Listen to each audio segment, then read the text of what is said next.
We just saw you. We just saw you at an event for your daughter. You want to kind of share it with the group? Yes. Okay. Yes, we was just basically just paying tribute to Brandy and Melvin, who was tragically killed by a drunk driver in 2013. We just wanted to make sure that their names are still being said, because we know a lot of oftentimes that when an individual passes away, a lot of people forget about them because out of sight is out of mind to some people. But we wanted to make sure that we keep their legacy alive. Brandy was a young child inspiring model. She wanted to become an attorney. She was tragically killed November the 3rd, 2013 by a drunk driver doing 110 miles per hour, never even hitting the brakes. This is exactly why I got into journalism, because I felt I wanted to be the voice of the voiceless. And during in 2013, when it came to distracted driving and drinking and driving, a lot of people were not talking about it. And this guy who killed Brandy and Melvin, it took them 6 months before they even said his name. And luckily, if it hadn't been for myself just running my mouth and talking and networking with people, I don't think he would even got convicted. I don't even think they would even said his name. So it prompted me to do something. We know whenever there's a death, it prompts you to do something. Some people it changes their life, and some people it destroy their lives. So it changed my life tremendously. I had to change my people, my places, my playground as well, um, as I began to change my life. But it's been overall a blessing. But yeah, we was doing that, and it turned out we had an amazing turnout. We talked about the statistics. About 1 out of every 7 Minnesota licensed drivers, at least one of them have a DWI. We also brought awareness about Mary Lou, who was tragically drugged by a drunk driver on Lindale and was on Lindale and Broadway. And not only that, the other woman who just got killed, who was in her scooter. So it goes on and on and on. And every day you can turn on the TV, you're gonna see something about a drunk driver or an impaired driver who used their car as a weapon, if you will.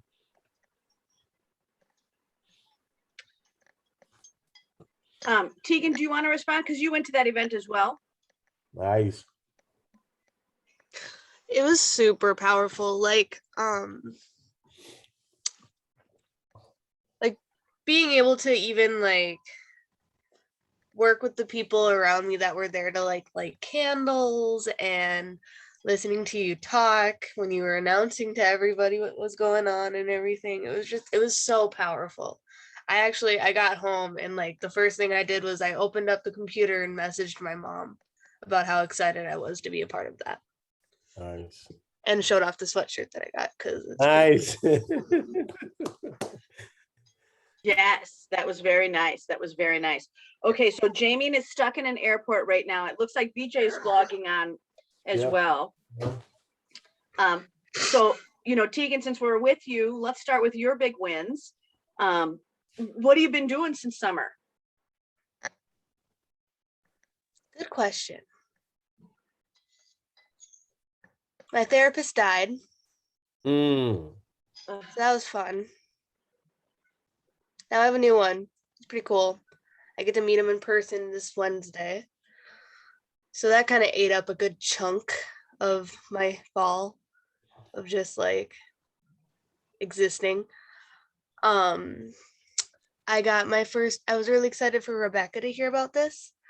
I got my first ever Reiki healing and I liked it a lot. And I happened to get some like this little 12-pack of crystals at an expo before I got my Reiki. And after I got my Reiki, she like mentioned that she got the vibe that I was a shaman. I kind of like just dove into Wiccan and all that kind of stuff. So for a wedding present for a friend, I made a protection jar with like herbs and crystals and stuff It was super cool. And I think I'm going to start working with all that kind of stuff on Etsy. Mhm. So I think that's going to be my new little hustle. I like it. I like Yeah. it. And you had some other wins. I mean, you guys took on extra shows, you did some traveling. You've gotten a lot done, even though you were grieving, Yeah. Yeah, we did. We went to some new shows and they didn't really super turn out like we expected. Like the best we did was break even at one of them. But it's a newer show, so once they get a little bit more established, I'm sure that it's going to start getting a little bit more foot traffic that isn't just there to like look at the cool stuff.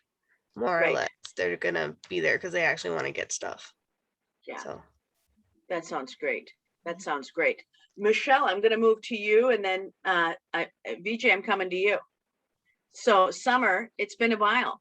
You've had a lot going on. Yeah. There has been a lot going on, but also, going through all the stuff this summer, with this group, about the time you said people would start to feel like, can I keep going? I felt that. Yeah. And I had to push through. But when it was done, I kind of felt like I needed a break. And so, I mean, obviously I'm always working, but I do feel like I started taking a little bit more time for me. The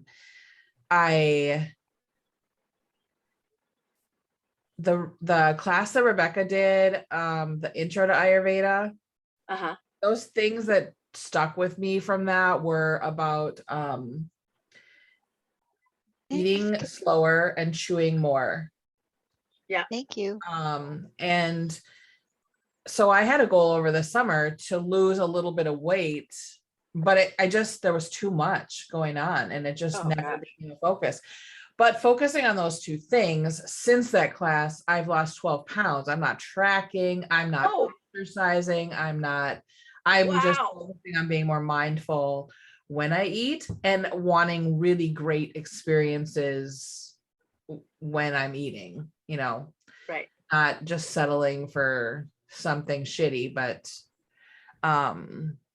yeah, so things are going well, and that has been a nice bonus, I guess. Got a new car last week, so I'm enjoying that. I'm so jealous of your sunroof. Isn't that nice? They should make all sunroofs that big. She has a sunroof that goes all the way through the top. I know, I saw the picture. I gave up my sunroof with the Karsten has it. Oh yeah. I think This that's car just doesn't a have deal one. breaker for me now. It's a deal breaker. It has to have. Oh, it's a deal breaker for me. Yes. Yeah. And my husband decided 2 days after I got the car on Tuesday. We went and test drove it Monday night, and then I went back by myself on Tuesday and made the deal.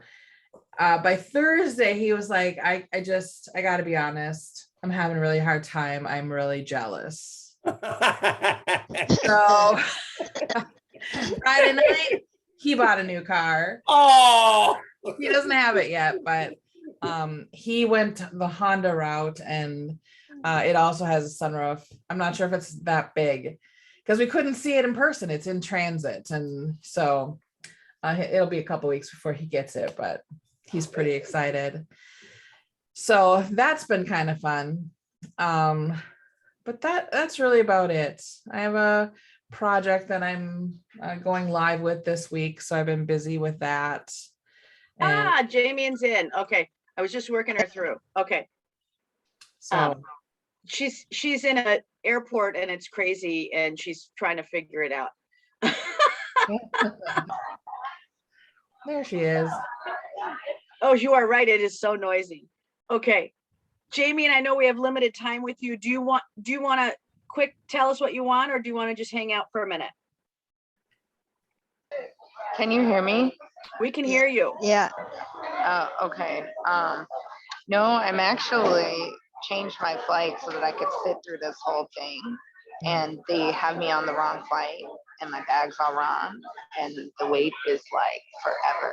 So I'll wait a minute because it's so loud. Okay. I'll be here for the time because no matter what, I'm not getting on this flight that leaves in 45 minutes. Oh, well, that's exciting. Okay, well, we'll mute you and we're gonna hear from finish with Michelle and then we're gonna go on to VJ. Okay. And That's all I had. well, I just want to kind of go back to, Yeah. right, how fatiguing it is from the summer. Yes. I mean, you guys worked really hard for the summer and it really, you kind of need a breath after that. Yeah. Yeah. So good job. Good job. Mr. Smith, wow. Are we noticing your quality lighting right now? Do you have your glow light on? Oh, you got to unmute. You got to unmute. Can't hear you. We go. Right. Okay, Do you have yeah. your glow light on? I mean, you just look noticeably this better is- than all of us. This is the studio, baby. This is where it goes down. This is where it goes down. Hey, listen, my update is that I was just thinking about, I was looking for my link to get on it yesterday and I didn't want to bug you, Mickey. But I'm so glad you sent me the link because I wasn't quite sure how to get on. I looked through my emails, but I'm so happy to be on because I do have a lot to say. Number one is that, I joined TD Jakes' church and I've been involved with his ministry and just watching what he's doing in the world. There's a spot there for me somewhere to help out in that ministry, and I'm glad about that. I'm excited about it. But the cool thing is I have 2 cats. I'm on the first floor of my apartment. I have a balcony, and I put a really nice chair out there because the chair I bought for my little studio here is not comfortable enough. So I got a different chair and I put that out there. Well, I have a black cat and a brown cat. That's where they go. They sleep there every night. So in the morning, my job is to wake them lazy suckers up and get up out the chair so I can sit in it. So Where did you get a cat? You've never had a cat. They're not mine. I'm on the first floor and they love me. So they just jump on my chair and sleep there all night. So in the morning when I get up, I open it and they go like, oh, he's there. Oh man, you gonna kick us out? Yeah, keep it moving. So every morning I kick these cats out and I go on the balcony and enjoy a beautiful day. One thing I learned about Texas, you don't need a sunroof because you don't want the sun on your roof. And so everybody's got the sunroof closed. And I'm like, hey, I got a sunroof. I can open it up. No, it's way too hot for that. So now it's cooling down. Yeah, now it's cooling down and you can have that. My life is going in a transition and I had to embrace that. I think during this whole process we were in, I went from the Cheers guy where everybody knows your name to the guy at Texas where don't nobody know me at all. Okay. And so that was a transition, but also it was a great opportunity to reinvent who I am and what I do. And so the second brain piece, that's what I've been using, the second brain stuff. Like I've been accumulating, I've been going to the library a lot, utilizing that library card like never, ever before, and really have been using my ability to organize my thoughts and put them on the wall so I can prepare myself for the next level. I want to thank Michelle for helping me do my one pager. And I want to thank the Duchess for encouraging me because she was one saying, get that one pager done. And then Michelle got it done for me. And it's really, really nice. I've sent it out to a few people and they love it. So I am in a position where this is some things I wrote down. One of the books I've been reading is The 7 Habits of a Highly Effective Person. And that's been inspiring me. And also there's a few things that I realized and I want to share that. And one is the ability to be humble and to realize that that you have to value your faith, your history, and your family.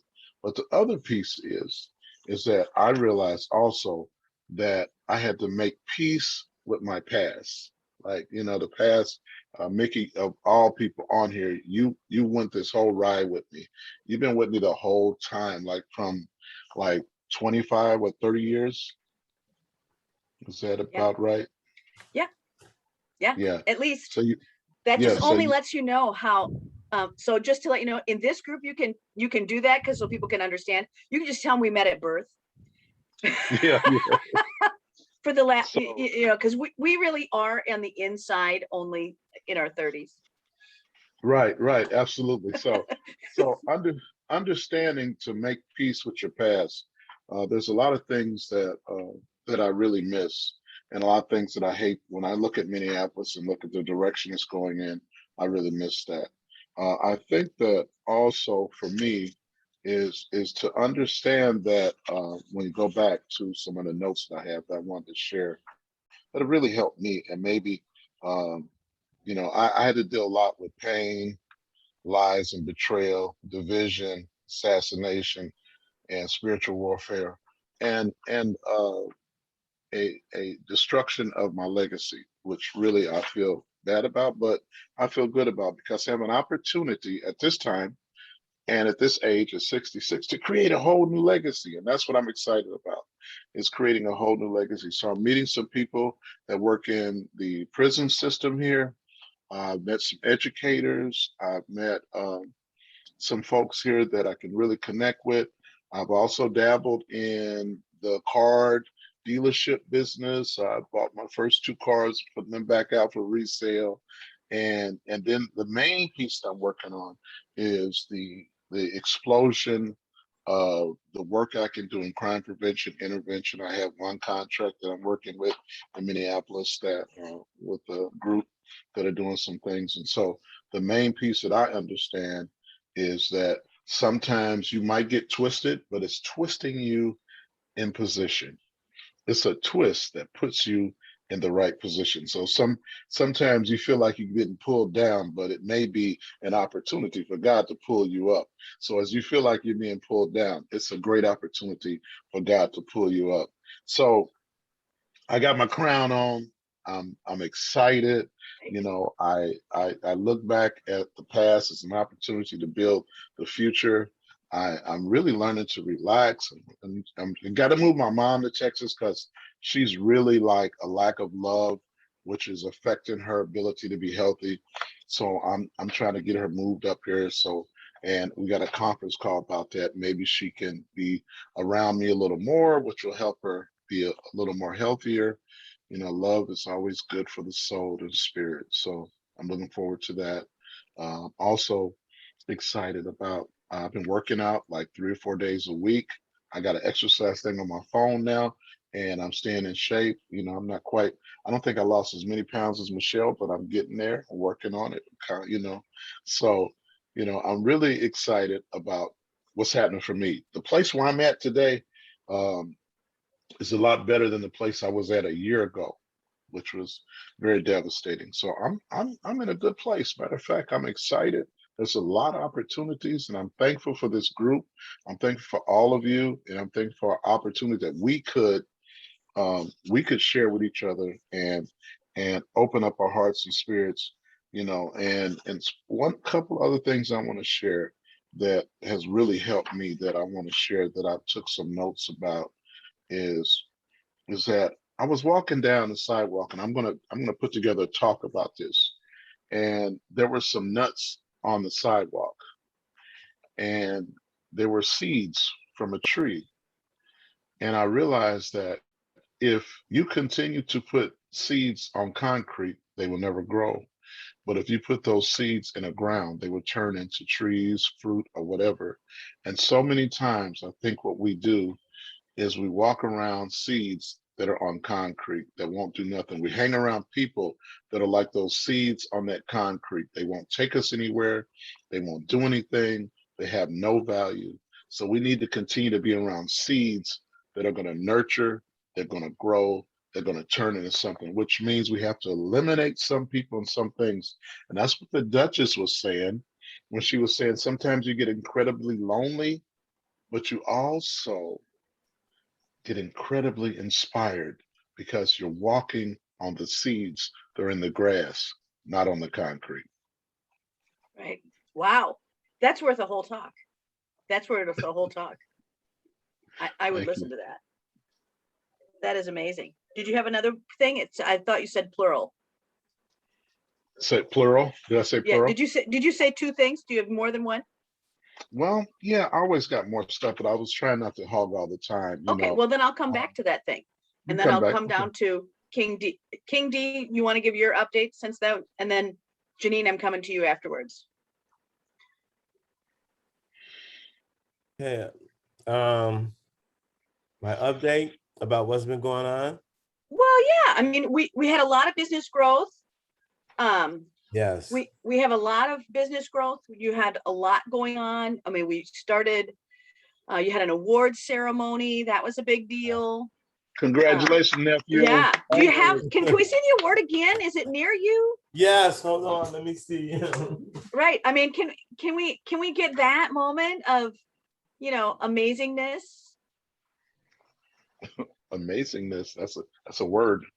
That's my word. Yes. Yes. You can use it anytime. Amazingness. Right. Okay. Here is one of my. I really love this award. Oh, Yeah. This one. This is just so amazing, and the kids be messing with it, but like, get your hands off of it. And like, then don't touch my thing. right. And then I got this one here. Oh, and these are two different awards. Yeah. This is an award as well. This is great. Racial Justice Network for the journalist photography work that I do. And also I won another award from Unsung Heroes from Ignite Foundation. Oh, I love this. Yeah, and with Yeah. $1,000 and stuff like that. Yep. So I won the Yep. 7,500 for the Face and Race Award, then the 10,000 for the Unsung Hero Award. And also I won the Racial Justice Network Award. So it's pretty amazing. But here's the most craziest part, but the most humbling part that went down. Like when I came down with COVID, I was just like so discombobulated. I didn't even know how sick I was. My uncle VJ reached out to me. He's like, man, just take your time with healing. And I didn't really know how in the bad shape I was in. So I was just like, wow, I was thinking about my children. And the main thing I was thinking about with my children is like, what would happen to them if I wound up passing away? They're gonna have to run around and pass the hat, try to get me buried or what have you. I have life insurance and things like that, but that only covers like what, $7,500 a funeral. Average funeral is $10,000, period. The average funeral is $10,000. So I wanted to make sure, like, once I got better, that I was able to put my paperwork together. I always talk about having a living written will. So I proceeded to do that, put my living written will together in case something was to happen to me. None of my close, immediate family members will be able to come in and pull anything that's tomfoolery, because I have everything written in black and white.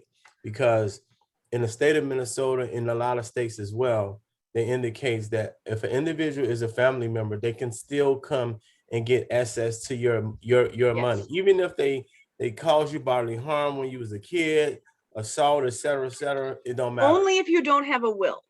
Right, only if you Right. don't have a will. Minnesota, here's something for all of you to know, is that if you don't have a will in the state of Minnesota, Minnesota has written one for you. You just might not like it. Right, that So part. King, this is exactly it. So Yeah. so write your own words.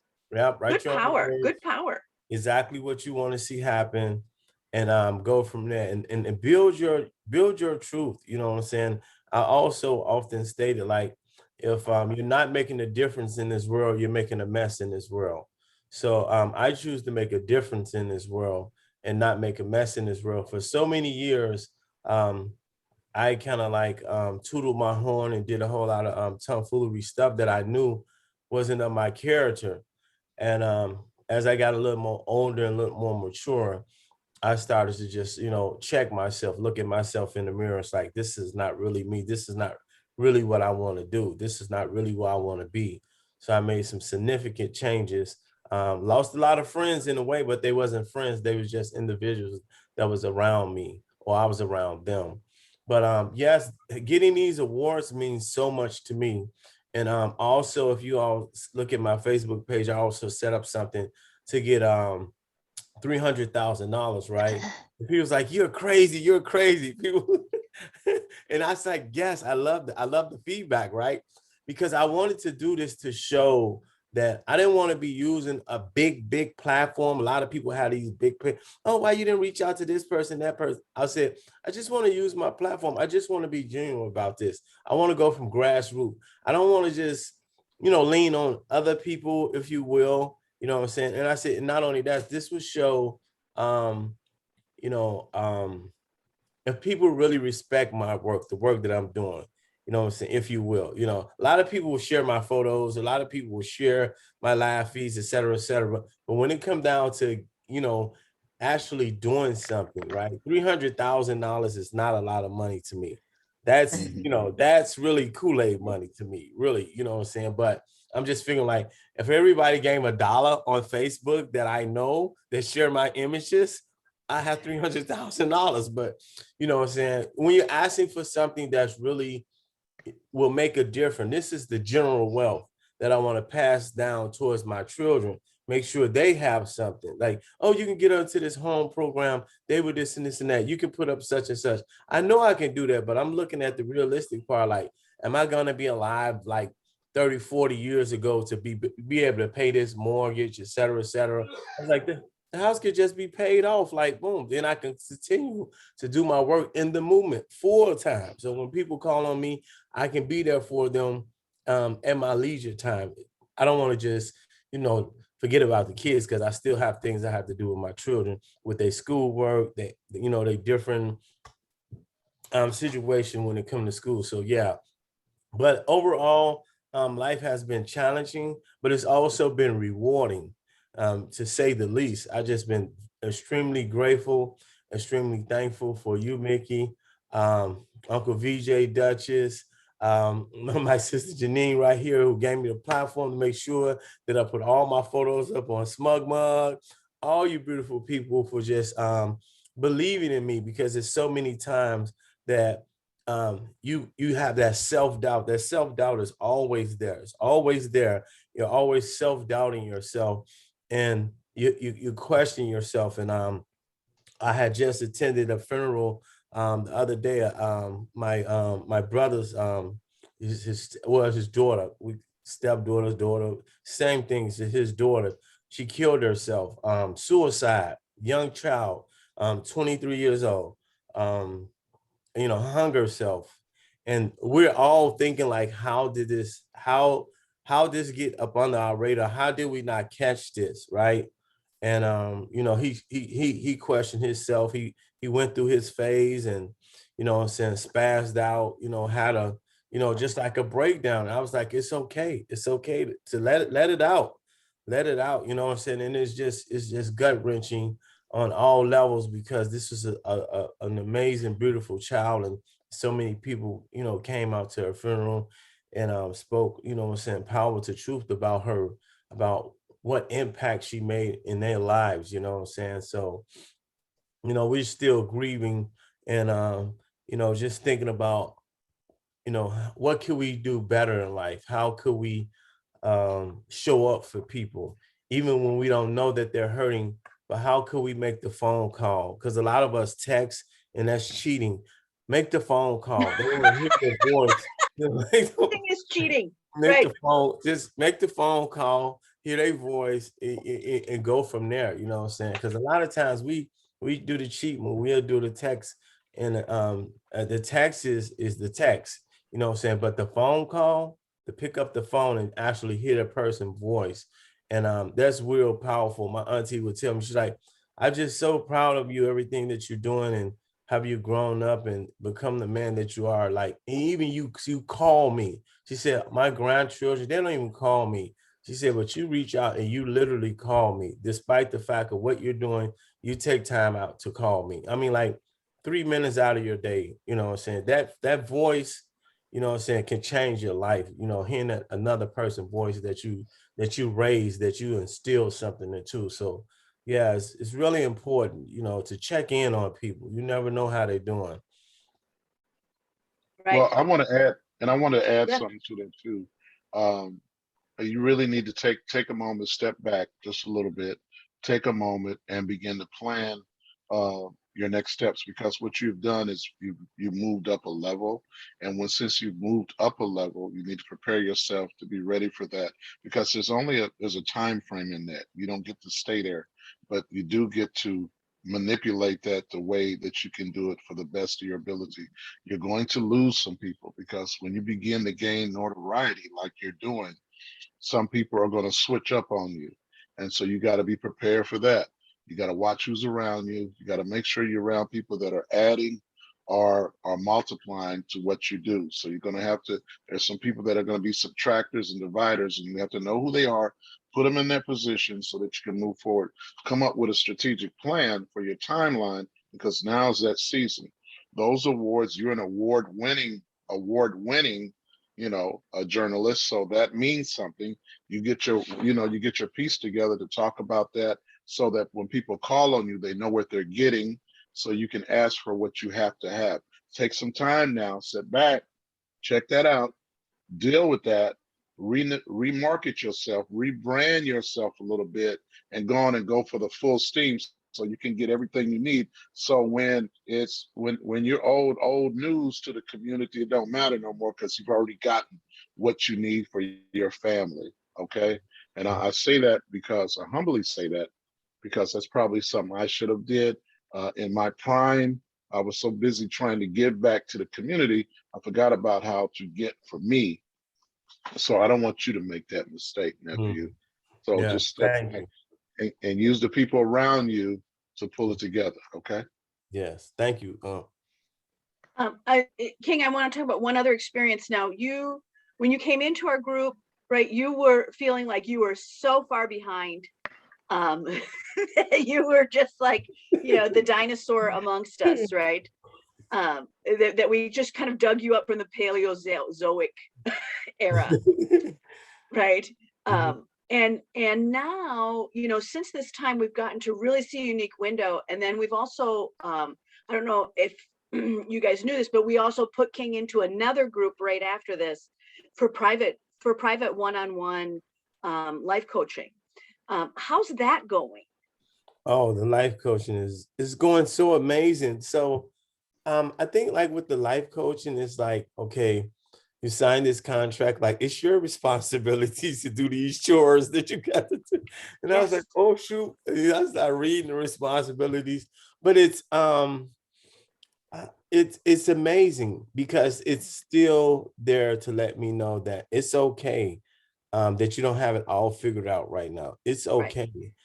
It's okay to not know, right? And it's okay to ask for help, right? Because that's a lot of time we procrastinate so much because we feel like, what if this is not right, right? And it might not be right to the other person, but it may be right to you, because this is the way you feel about your certain transitional. And when you're transitioning to a whole different level, you're saying to yourself, is this really true? Is this really happening? Right. And it's amazing, because the life coaching piece, what we're working on is working on housing, right? Getting this house, right? And getting this house is so amazing, because in 2010, I was helping Habitat Housing for Humane over North Minneapolis, right? Mm-hmm. This woman wrote a thing about like how powerful I was, how much work I was doing in the community, and told me whenever I need help getting the house, let her know, right? So that same book that I got, right? I done got put out and I went to jail, all types of stuff, but I still got that book, right? I wasn't ready 11 or 12 years ago. But now that I'm ready, I can always show this piece of paper, this book from the Habitat book with her signature on it. It's Right. like, this is what the woman told me to. She said, just bring this to them and they would, go from there, assist you. And not only that, my life coach, Trish, know the people from Habitat, told me to reach Yes. out to them, fill out some information. I procrastinated about that. I finally filled out the information. It was simple. I was like, oh, this is all I got to fill out. She's like, you're going to be accepted, because they love to highlight people with the story a peaceful story, like with a powerful story, like what you have, they will highlight this, right? Because you're in the making, and they would love to assist you. And I was like, you serious? She's like, yeah, this is Yes. what they Oh, do. yeah. I Read know their Mary very code. well. Yes. Yeah, Yes. she said read their lingo. This is what they do. So that's gonna be amazing. And it's just to constantly have people to work with me and breathe life into me, right? Because there's so many times we're around people with negative energy, right? So that's why, I had to watch who I go around. I had to watch who I network with, like my uncle VJ was saying, like, I got to know the subtractors, I got to know the dividers, I got to know the adders, and I got to know the people that multiply and all that. I have to know that, right? Because I know, like, I'm not on the same level as some people that I may know, right? So I have to carry myself in a whole different manner, and it's amazing, right? It's amazing, and it's humbling. It's very humbling, and I can still go out and donate my time. I can still go out and feed homeless people. I can still go out and pick trash up. I can still clean toilets. That part. Right. Right. Now we also, so the similar piece that we did for you, we also did for Fatoon. Fatoon can't come in. She's got a meeting. Rebecca's in the meeting with her school right now. So they will give you guys updates in a different way. Mhm. So they'll probably do a video piece and add it on to the Facebook. But for Fatoon, we also did the same thing that we did for you, King, is found a real high-end executive who's doing coaching and had them come in with their services. The coaching that the King's getting is about $10,000 of coaching. So this is not a low-end piece. She was a former executive at Target. So this is somebody who really has that ability. And the same for Fatoon, that we put her in with a high-end coach that was willing to bring that to the table for the betterment of the community. So that's a really big deal. So I'm glad it's working for you.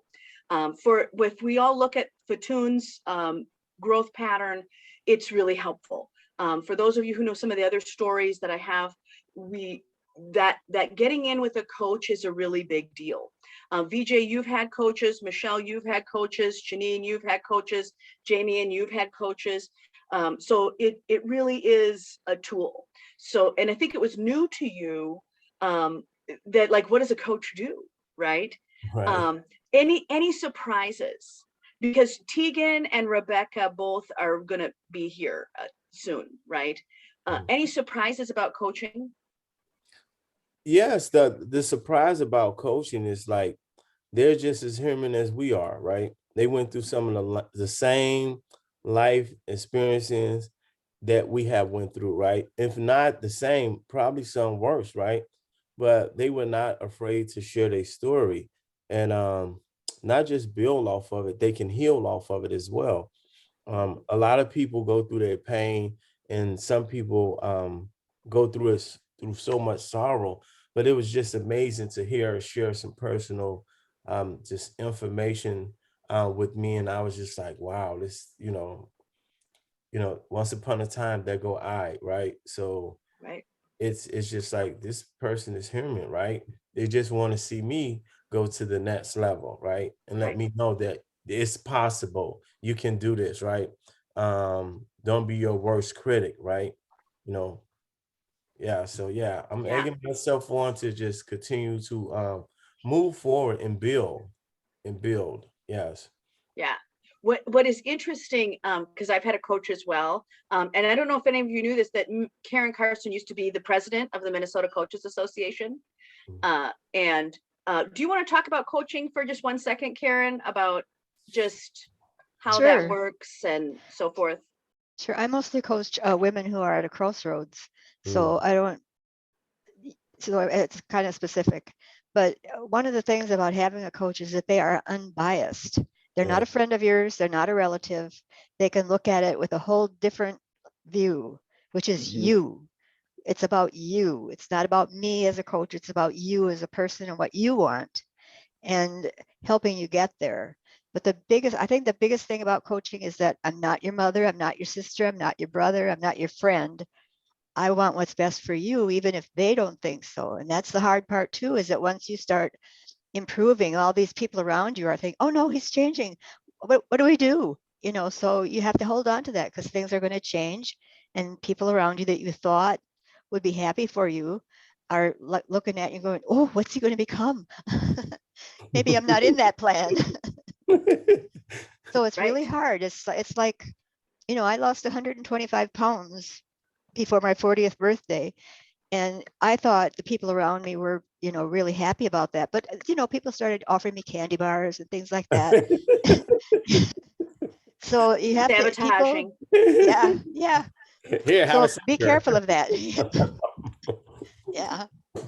So that's just something to look out for. And you're a very kind person. You probably wouldn't think that, but look out for the saboteurs, including yourself. Right. Mhm. Right. Well, and I think BJ, you have something to say on that as well, right? I mean, we've all been there where people that you really thought were going to support you on your way up felt really uncomfortable. Yeah, absolutely. And you know, I remember being international as a leader, and it got quiet. It got quiet. People were quiet. They were like, wow. You know, some of the leadership didn't have anything to say, and the people that supported me were all gratulatory and really excited about the stuff I was able to do nationally and internationally, and I watched that. I watched that, and I was very careful to realize that that meant something, and that I had to make sure that I didn't come around those people because they didn't have my best interests. And so, you know, I always go back. I was just laughing about the picture of you and your mom when y'all were in Vegas, and your mom looked so like she was like, "Hey, we're about to go throw down," and you look so scared, like, "Oh." With my aunt. Yeah. Yeah. Yeah. Yeah. And that was funny. I was like, I'm looking at her now. I'm saying, yeah, she's a wild one. Yeah, you know, that candy bar. They tried to get you fat again. That's right. They were jealous. But you know, I think it's important to realize that that's how life is. That people will admire you, but they also will demise you or want to destroy you because they want to they can't be you. And unfortunately, I don't know why so many people want to be you. I've had 70 employees at my highest level, and you know that. And many of them just wanted to be me. And it was like, I just want you to be your best you. But people don't get that. They want to be you. And you have to watch that also. But it's good to mentor. And I think that you've got a great opportunity now to mentor people. We all do, and to mentor folks. And I still do that a lot now. I mentor folks, and they're really amazed at how I can read them and understand that because they don't know me. They don't. I'm just meeting people like, dang, how'd you figure that out? I've been doing that for 40 years, reading people and telling them where they should be and where they should go. And so I continue to use that skill to help folks, you know. And I think that that's use our intuition, use our skills, use our wisdom, make sure we're around the right people, and we can go anywhere we want to go, anywhere we want to go. But if we use the wrong people, if you have people chattering in your ear, all that negative energy, they take you down. But people that are lifting you up, and at least if they're shaping you in the right way and saying, hey, I'm correcting you, but with love, they're lifting you up. And there's a way to do that. We got to make sure we cancel, even as family, cancel people that don't have your best interests, that aren't trying to lift you up. We have to cancel those people out. Now, I've had to cancel many of my family members out, and you know, they don't understand why I don't call them like I used to, because your energy just wasn't right. Right, right. And VJ, I do want to kind of mention for the group, if it's okay with you, that you've also Brianna, who was in our group. We love her so much. She had to drop out for lots of other reasons, but you went back and picked her up, and you've been working with her weekly. Yes, How's that going? Can it's you give going us an great. update on her, or let her know that we're still thinking of her? I'll give you an update on her. So she had a few breakdowns, right? Situations, arenas where she just kind of felt bad. But I told her the problem is that you have to start dealing with your mental state of mind, and you have to start understanding that it's going to take time, and you have to be patient. See, in this process, patience is an issue. So right now I'm 66, and I'm like, I got it. No, no, no. I'm 66, and it's gonna flow. And I gotta let it flow, and I gotta let it do what it's gonna do. I got a whole world to deal with, and it might not be right now, but it's gonna happen. It's gonna happen. So I told her that, and then I showed her the one of the methods that Mickey that we worked on is putting stuff on those post-its. Like Yes. it's okay to have a little book, it's okay to have a little journal, and you write in. But if you have that post-it, so when you walk to my bathroom, you're gonna see 4 of them, and they got one's spiritual, one's leadership, one's future, one's healing. I got 4 post-its, and so anybody comes to my apartment, hey, if you got a problem with that, just you get to see my life. But every day when I wake up, I add a little something. I write a little something. I change a little something, and it makes a huge impact on my life and where I'm at right now. Because when I talk about what chapter I'm in my book, what do I need to do? Every day I wake up on focus, and so we came together with an intergenerational program that we're going to present, and it's going to be from her level of young people to my level of older people on how to have a plan for the future for intergenerational partnerships. Oh, I It's love got it. a name. It's got a name. I forgot what it is, but it's so exciting because it's so exciting because where do we have a program for intergenerational leadership and future planning? Not very many. And so coming from an African American woman and an African American male coming together saying this is what we're going to do. We're going to make it possible for generations to work together in a time Right. where we're not working together that much. This is going to be a plan to help us do that. So we that came out of a thought, right? Because that's what I Right. am. I'm a thought guy. I come up with thoughts, and then I put that thought on paper. Now it's a plan, and so that's what I love about the post-it note, the big post-it note. So thank you, Mickey, for sharing that. Yes. Okay, Jamie, and hold on, I'm gonna just jump into you. So she's like, hallelujah, finally through this mess, new flight. Okay, not yet. Okay, so she'll let us know. I just didn't want you to have to get on a plane and ditch us. Janine. No, they got me on the later flight, so we're good. Oh, okay. So just get where you're gonna go. We're gonna do Janine's update. Okay. You can hear all of our madness. Because Janine, wow. Not only did you work your tail off this summer for this group, but we got to really watch you kapow work so hard. Are you just sleeping under the desk when we're not looking? Basically, yeah, so a little updated. Oh, we need a little more volume on you.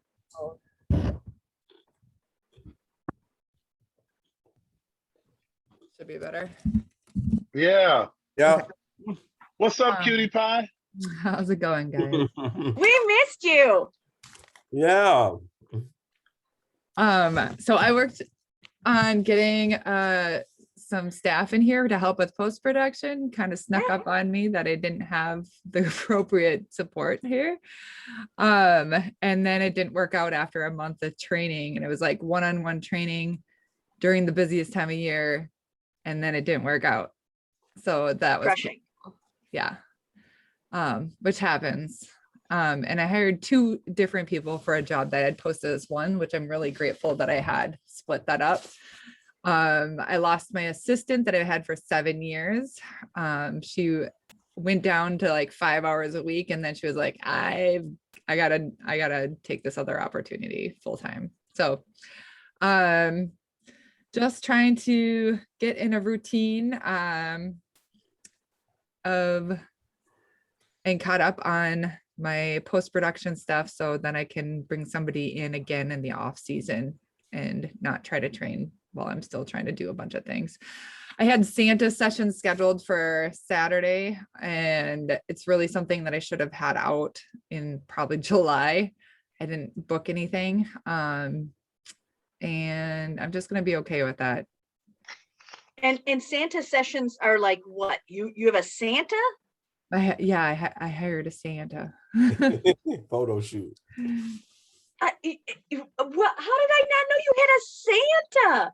Well, probably because I didn't make it very well known. Also, Right. probably the reason why I didn't fill them up. I got a pirate hat. There's nothing better than Santa and a pirate. How could I Oh, not have God. known? Well, Please, book her. Would you please book Mickey, please?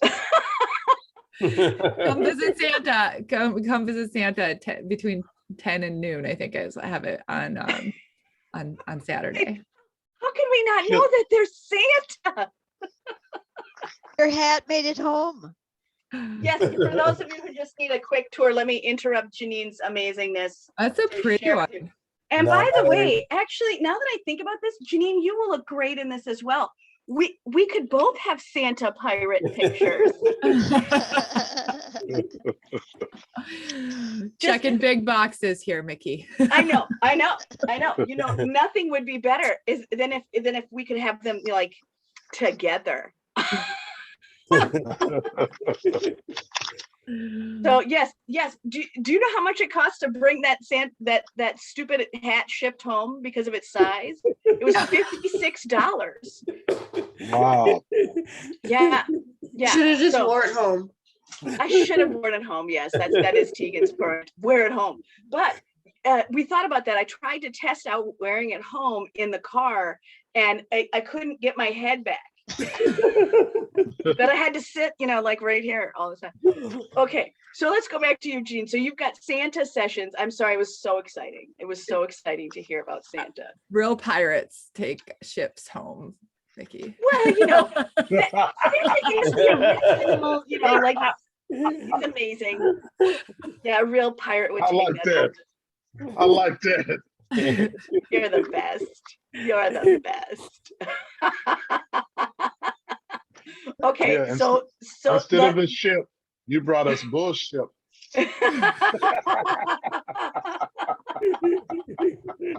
Right. So good.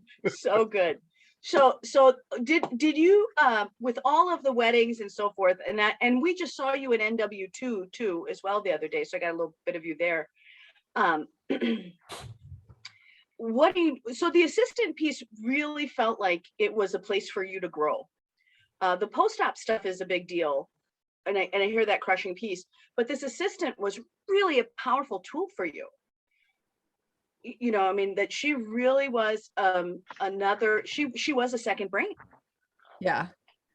Yeah. So I have the admin gal I brought on as like a project base. I'm figuring out how to keep her on all the time.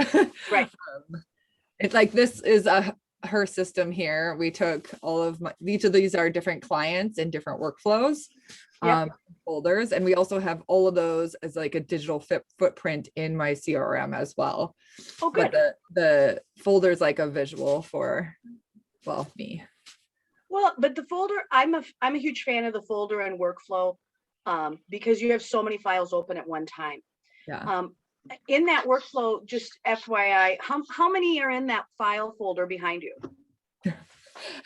Real question is, how many are on my desk that I'm working on right now? Oh, okay. So this looks like there's more than 20. So as soon as we book a client, they get a folder. Okay. Because we have the planning meeting scheduled prior to the event. So we want to make sure that we have everything built out for that. Right. So some of these are waiting to be photographed. Some of these are photographed and in post-production, and some are at the lab waiting to receive the artwork back. So that's right. Those are. So to give you a piece that we did with another business that had to move through a process where there are many processes that they have to move to, we actually built folders for the folders to just go, and here's who's in this section and this section and this section, just so we could kind of figure out who had to get moved, because you get a glut in there as well. This new system for you will really be architecturally fulfilling, because it will, for the brain architecture, it will also let you see where things get stuck. Yeah.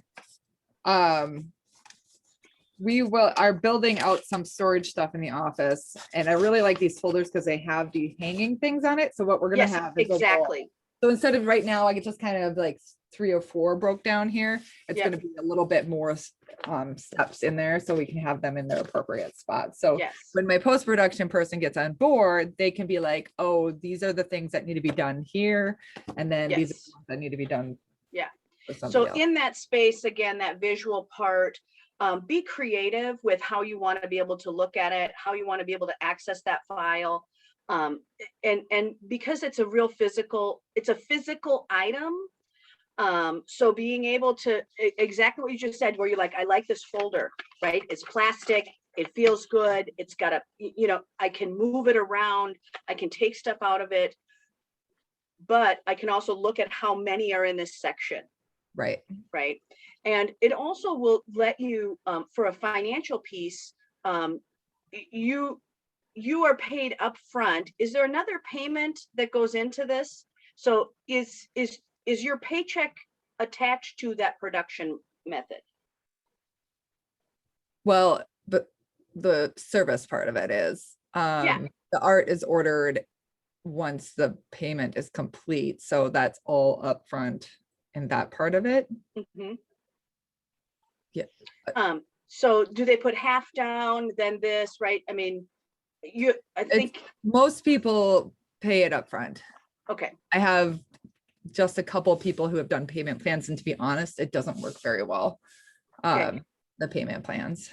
Right. So you really are focusing in on completing a promise then, right? Mm-hmm. That we already have your money and now the game is on, right? Yeah. I started doing a promise. Contracts in the order appointment as well. So the planning meeting, we pretty much upfront have what we're designing for. So they have the quote of what that will be. And then I've started doing these of like, hey, this is custom art. And once it's submitted, this is what we've decided on. Because I was getting so many like back and forths afterwards that I was like, how can I submit this to a lab, put this much in costs, and then have changes come through? And I don't know, I'm going through a lot of experiences of frustration and then trying to make the communication and do the things to keep those pain points from showing back up again. Exactly. And that is right, the up level portion of this, right? Of, you know, not so one, having an assistant for a long time, they can intuit a lot of stuff. Yeah. In this new method, you can't, they can't be intuitive, right? That you really have to do the process and procedure. What that will do for you is that it'll give you the magnification point. So all of that work will really come through. And Michelle probably has a lot to say in that because she's done that a lot for people of just how to move through a process, right? And how to get stuff, because that's exactly what she has to do too. Of we can't have a bunch of changes.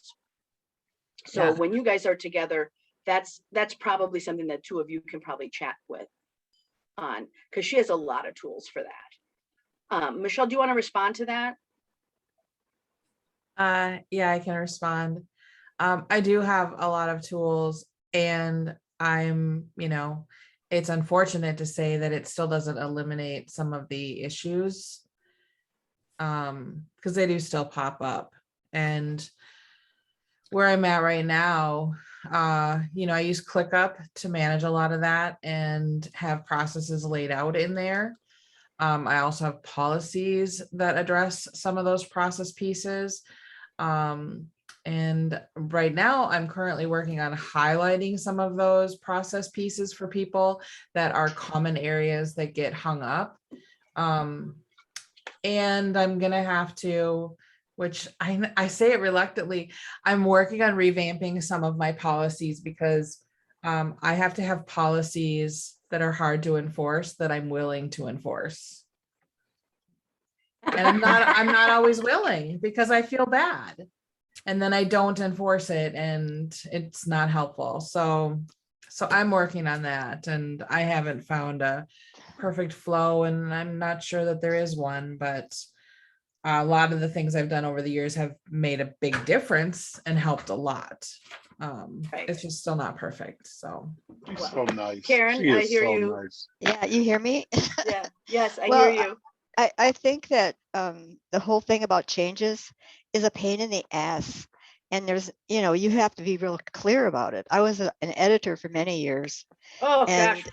Yeah. working with authors is like the worst. And one of my jobs was second set of eyes. So I was the last person to see the book before it went to the printer. And you have to have a cutoff spot. That's it. I also was a software project manager for a lot of years, and people would want to make changes. And it's like, Oh, oh, yeah, I'm for the sorry. Postal Service, right, Yeah, right. I'm And sorry, but that everyone affects from all over the world 1,000. wanted Yeah, to. yeah. So it's, you have to be really mean, and in a nice way.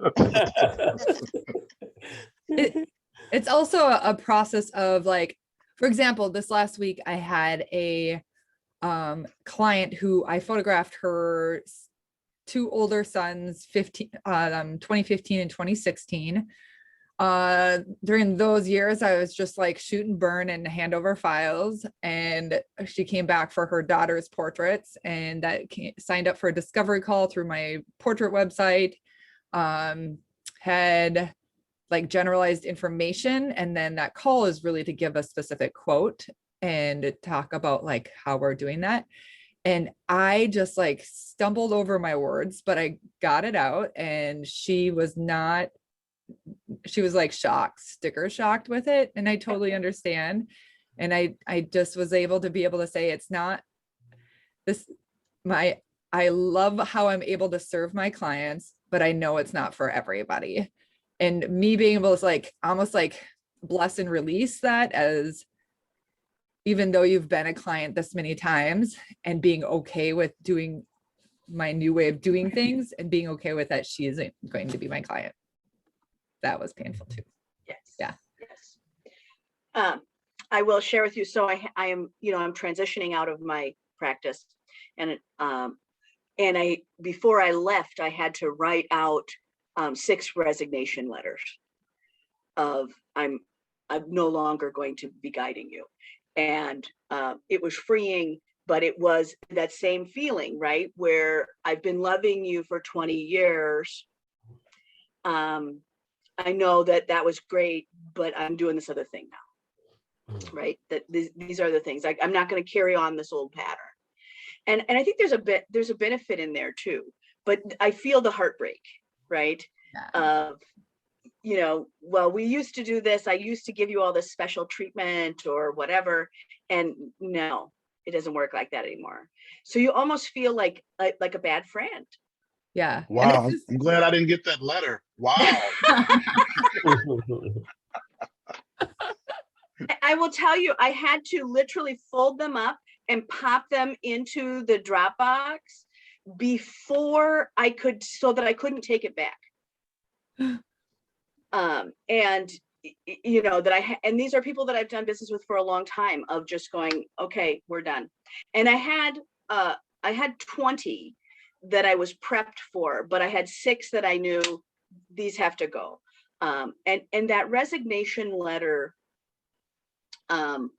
it's the same thing, right? Of how do you start claiming your power, right? Because that's what you had to do. And stumbling over it, oh, my heart just breaks for you. Well, it's like that roller coaster though. Like in that same week I just did family portraits for a senior client. So like somebody who came to me at the beginning of summer, and I planted a seed about family portraits that's been through the entire system or my process, and then came back to me wanting more. Like in that same week. Yeah.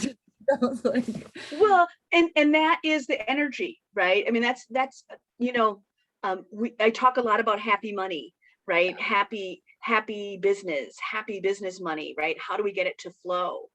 And when you are giving in that way of saying, look, I figured out how to be better. I figured out how to do the best. I can give you something that's even far more almost, it's not just sparkle encrusted, but it's just delicious, right?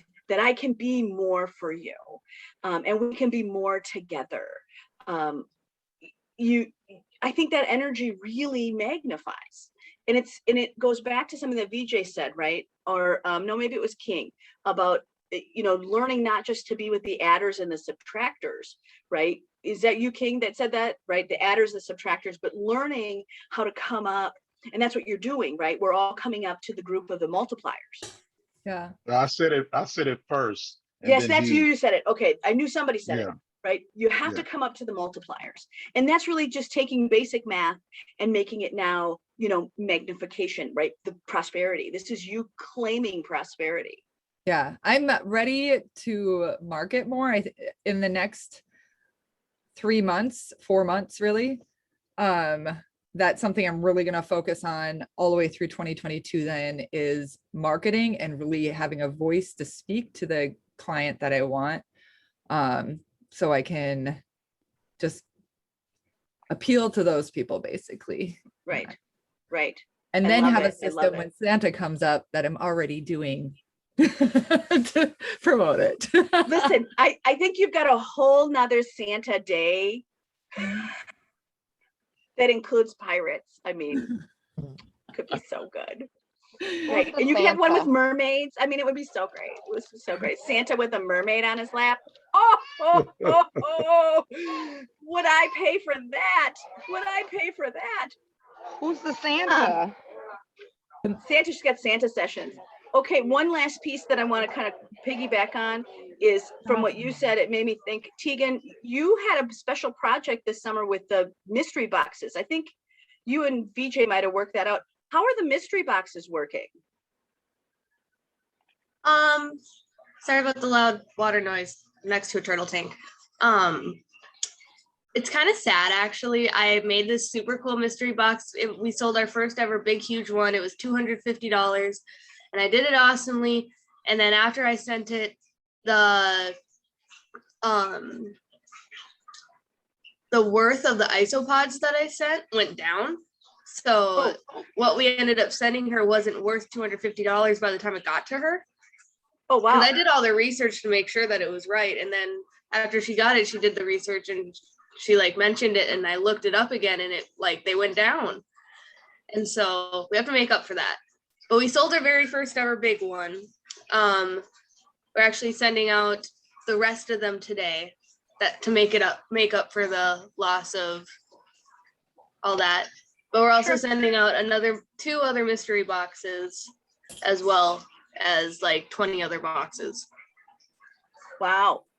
So this is a great news. So you guys have 20 orders. Yeah. 20 orders. That's, you've got you can pay attention to Janine's production model there. You're going to end up with one as well. And I just wanted to say to Tegan that watching the journey, I've been in the background because me and Mickey talk about you guys a lot in the past, but watching your journey, tremendously proud. I couldn't be prouder. I feel like I'm like a godfather or something to you, but just I've been meaning to reach proud. out to you. But I'm seriously proud of you and what you're doing. You're just amazing. Keep growing. Thank you kindly. Do you want to buy those caricatures? Yeah. Yeah. Just send me your Cash App, and then I'll give you my address. Send it to me. Okay. Right. Okay. Got Right. you.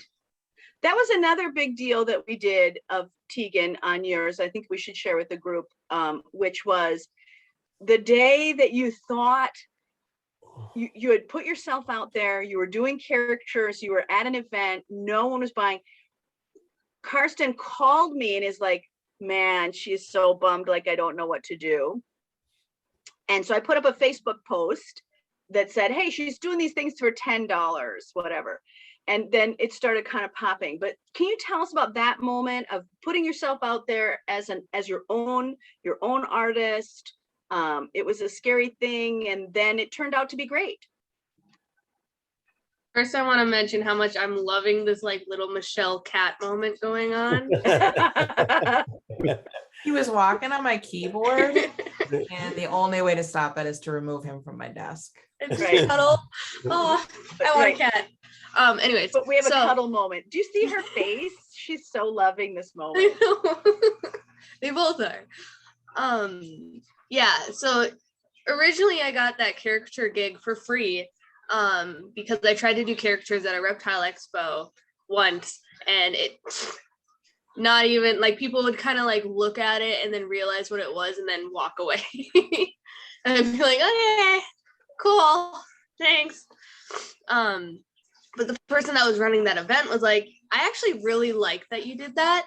And we have a comic convention coming up that we want you to work, and we'll give you a table for free and everything like that. We just want you to, you know, offer your services. And I was like, okay. And then it got canceled because of COVID. So it ended up being able to happen this year. And so that first day, didn't get a single person. I read online that you should offer 1 or 2 free ones just to kind of generate some interest and everything like that. So I did 1 free one for a furry. That was fun. I like furries. They're soft. Yeah. And then I kind of just spent the day walking around talking to other vendors. I got these cute little cat ears, and I got these super fancy pretty brass knuckles and all this other stuff. But then the second and third day, I ended up being swamped. I had some people come by the first day and they were just checking it all out. They were staying at the hotel and they're like, we're going to come back when we're in our cosplay and everything like that. And so I ended up just being like totally swamped for the next 2 days. So I'm still, getting all the caricatures right from Mickey. I actually I think I sent it out.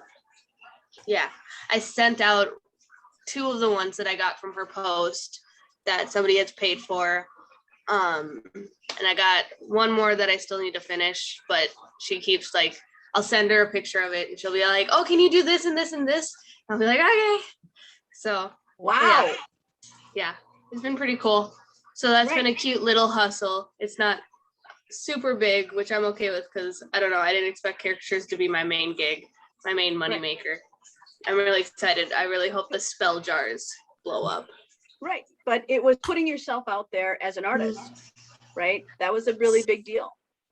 So, I've yeah. also been able to make business cards for a new business, and they turned out super prime. I'm very proud of those. Yeah. And I use Well, Canva. You are welcome to put a copy of that in the group chat. Going back to you, Janine, you know, putting yourself out there, that was kind of where we left off, of putting your process out there into the test, right? What else is working?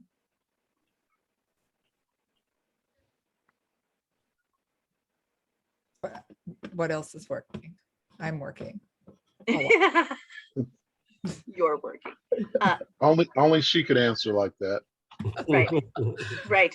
I'm working. Yes. The studio is working. It's obvious that what you had intended for it to do is actually functioning. Yes. Yes, it is. She's trying. You're trying to get a new answer, aren't you, Mickey? I like this. Right. Yeah.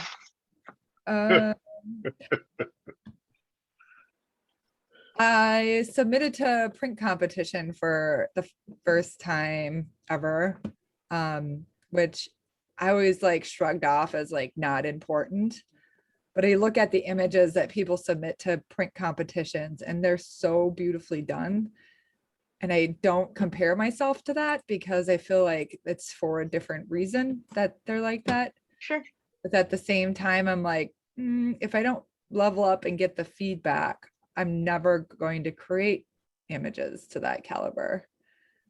So that was something that I did this week that was uncomfortable. And I definitely got some good feedback on things. And Wow, that is so brave. You should be wearing my pirate hat. Arg. Arg. Okay. All right. Let's move on to the Duchess. You're here. You're there. You're finally settled down, Finally. right? Are you in St. John's? Is that the? No, that the airport? I'm actually in Orlando because we stayed the night in Orlando because we had some property to look at and stuff yesterday, for some things, but I was in St. Thomas all week. I was Yeah. trying to stay an extra day, but it was such a miserable trip that I was like, I got to get the hell home. Yeah, I've been to a lot of Caribbean islands, and I will say I'll never go back to St. Thomas again in my life. And what did you not enjoy about it? Well, colorism is really real there. And we were treated very, very bad than our counterparts and spending a lot more money. It started out at the airport when we got there. We hired a driver for the week because it's very complicated to get around the island and up the hills. And we had a beautiful home villa in the hills. And when we got there, our flight and stuff was on time. There was another group of people who happened to be Caucasian people who were standing there. And our driver told us that their flight was late and that we needed to sit and wait an hour and a half. And he said, because, well, they hired me too. And so Shireen says to him, well, what makes you pick one over the other? And, you have to kind of fix that because we paid you $1,000 to drive us for the week. You need to figure this out. He looked at them and looked at us and said, well, if I take you guys first, it'll be bad for business.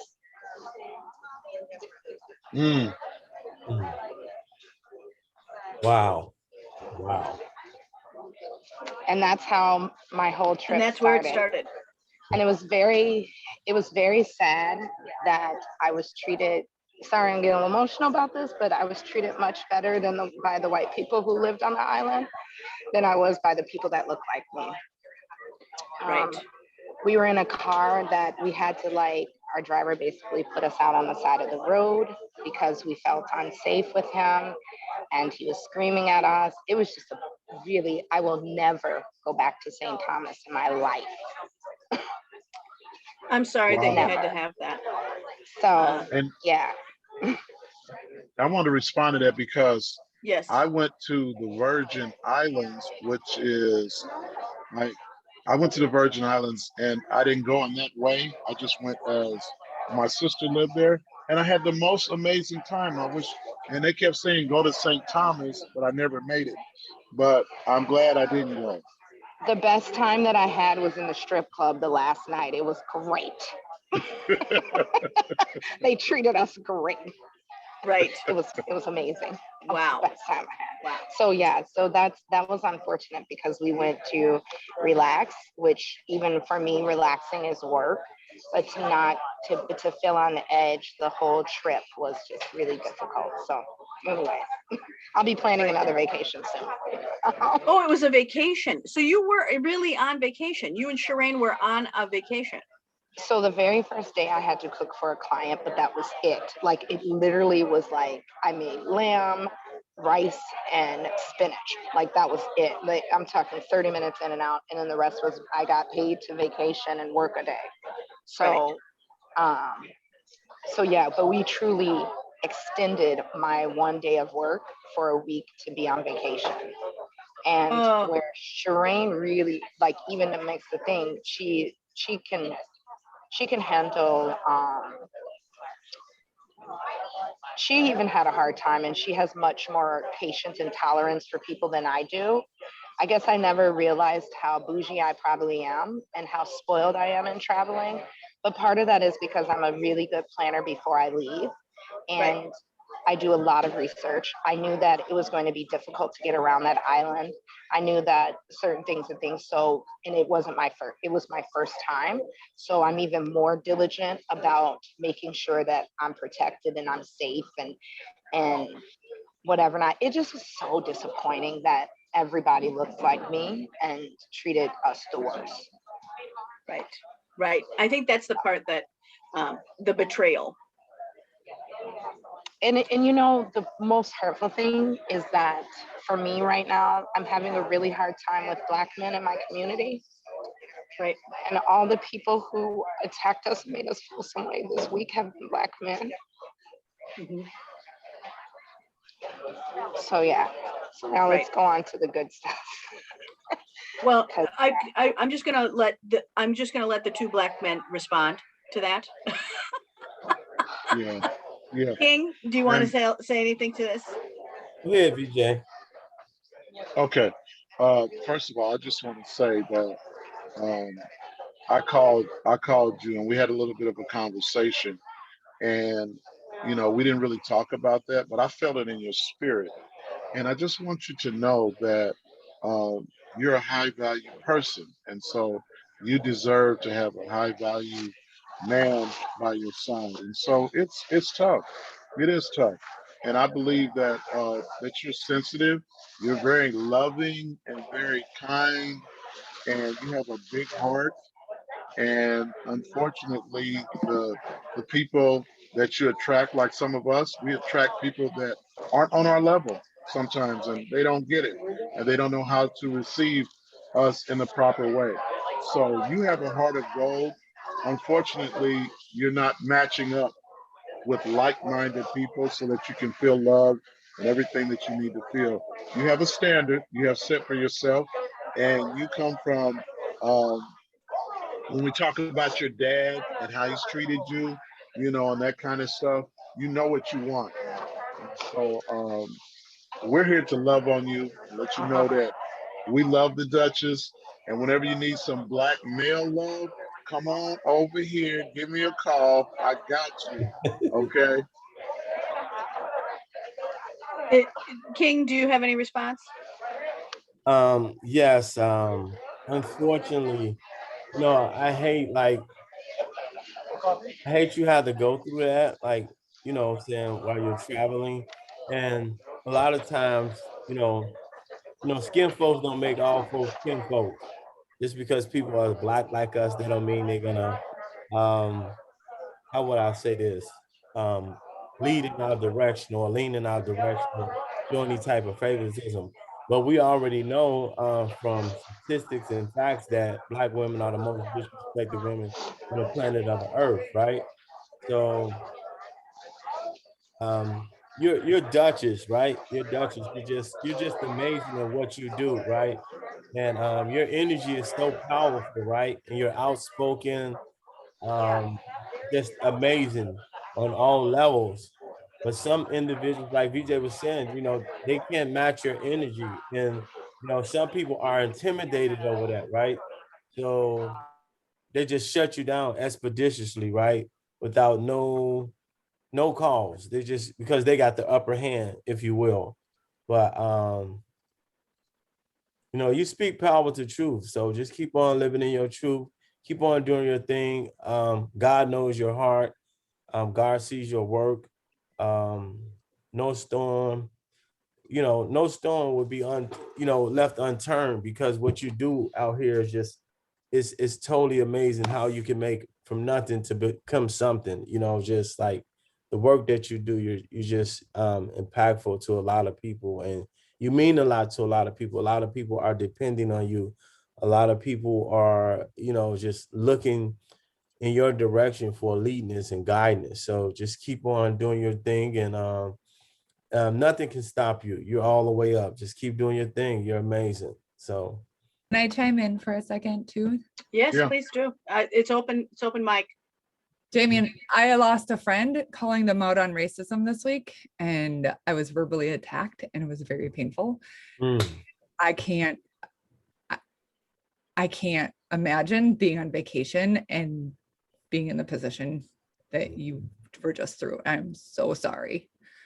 We have to know that we can't control other people and what their views and what they're doing in the world.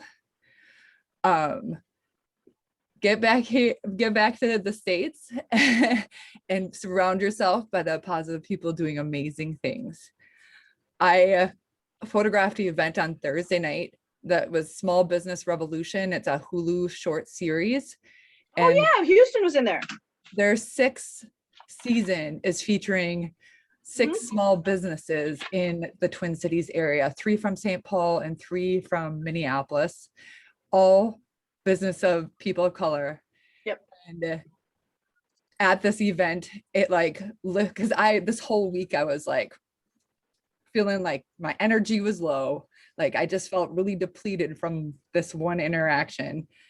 And going to that event and being around such a room full of dreams and people thriving and like seeing everybody uplift each other, like bring yourself back, put yourself around that energy, and just know that that's the space that you are your best in, and you'll get back there. Right. And I also wanted to add something too, is that a lot of times we don't realize that things are happening because we're in transition. There's a transition happening. And for me, it was me beginning to love me more, accept me more, be around me more, and being into me more. And sometimes when we find ourselves in a situation like this, it's about just loving more on us and beginning to really understand us. And so that may be helpful for you. This might be your season to do that. This might be your season to just get deeply into you. When I think about all the pain that I've had in my life, I use that now for that power.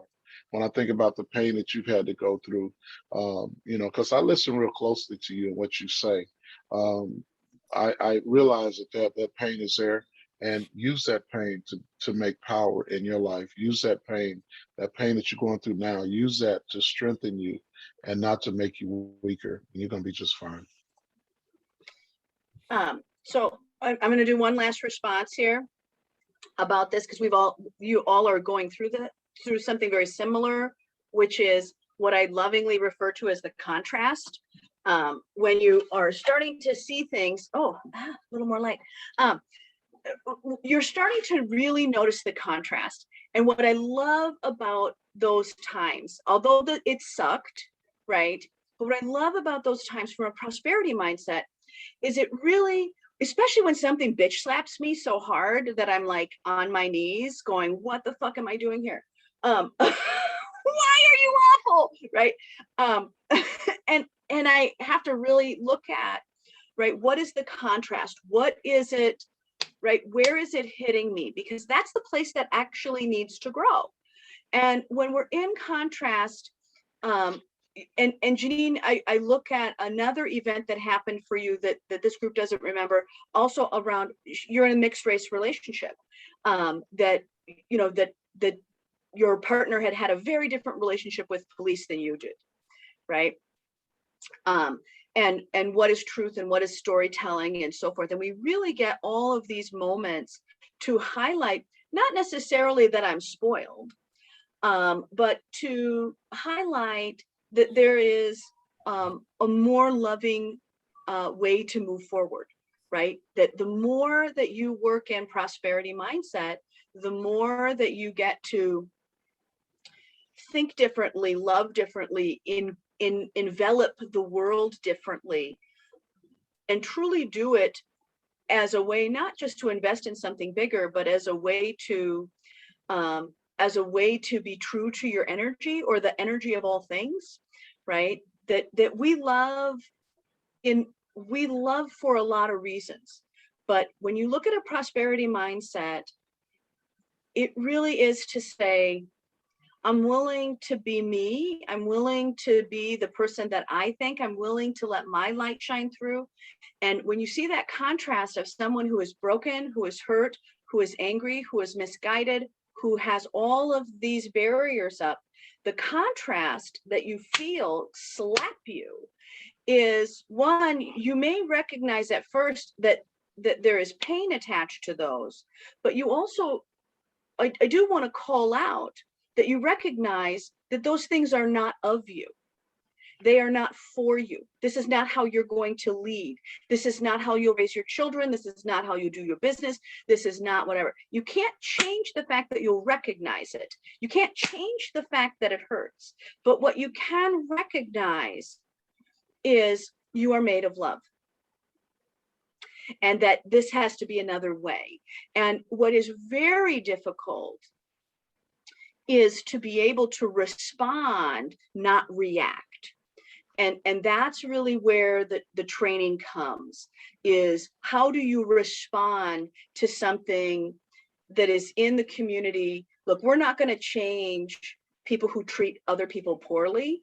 We're not going to change judgment. I can't change anything out there, right? I can't calm the storm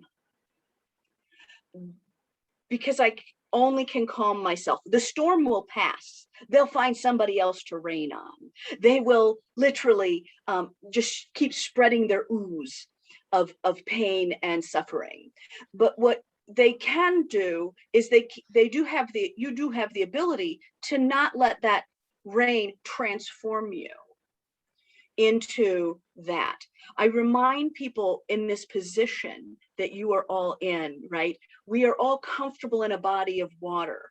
That some of you, want to hide in a bathtub sometimes. Sometimes you're ready to be a river and just flow with it. Sometimes you're ready to be a lake and just see something bigger. And sometimes you're fearless and saying, let me just give me an ocean vessel. I shall ride across the ocean, right? But the fact of the matter is, for someone who is under 250 pounds, it only takes 1 cup of water to drown you. 1 cup. It doesn't matter where you sit. The reality is that the things that are going to slap you, you have a choice. You must stay ahead. You must keep your head of water. Whether you're hiding in your bathtub or whether you're out on the ocean sea, it's the same cup. It's the same cup. So I remind you to embrace those moments of contrast, because what it's really telling you is you're looking at this going, way, I have to react. You don't. You have to really make another choice, right? To say, how am I going to respond, and respond inwardly. And there are many times where some of you have known me in the community, where I am there when things are the hardest, when they are the most awful, when that you are buckling under your knees because this is horrible. I can't react at that moment.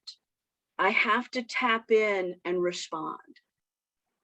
And that is where you are all being asked to go, is to learn to respond, to learn to come in, as if I were going to quote VJ, right? Let God's voice come in. Let your true bigger voice come in.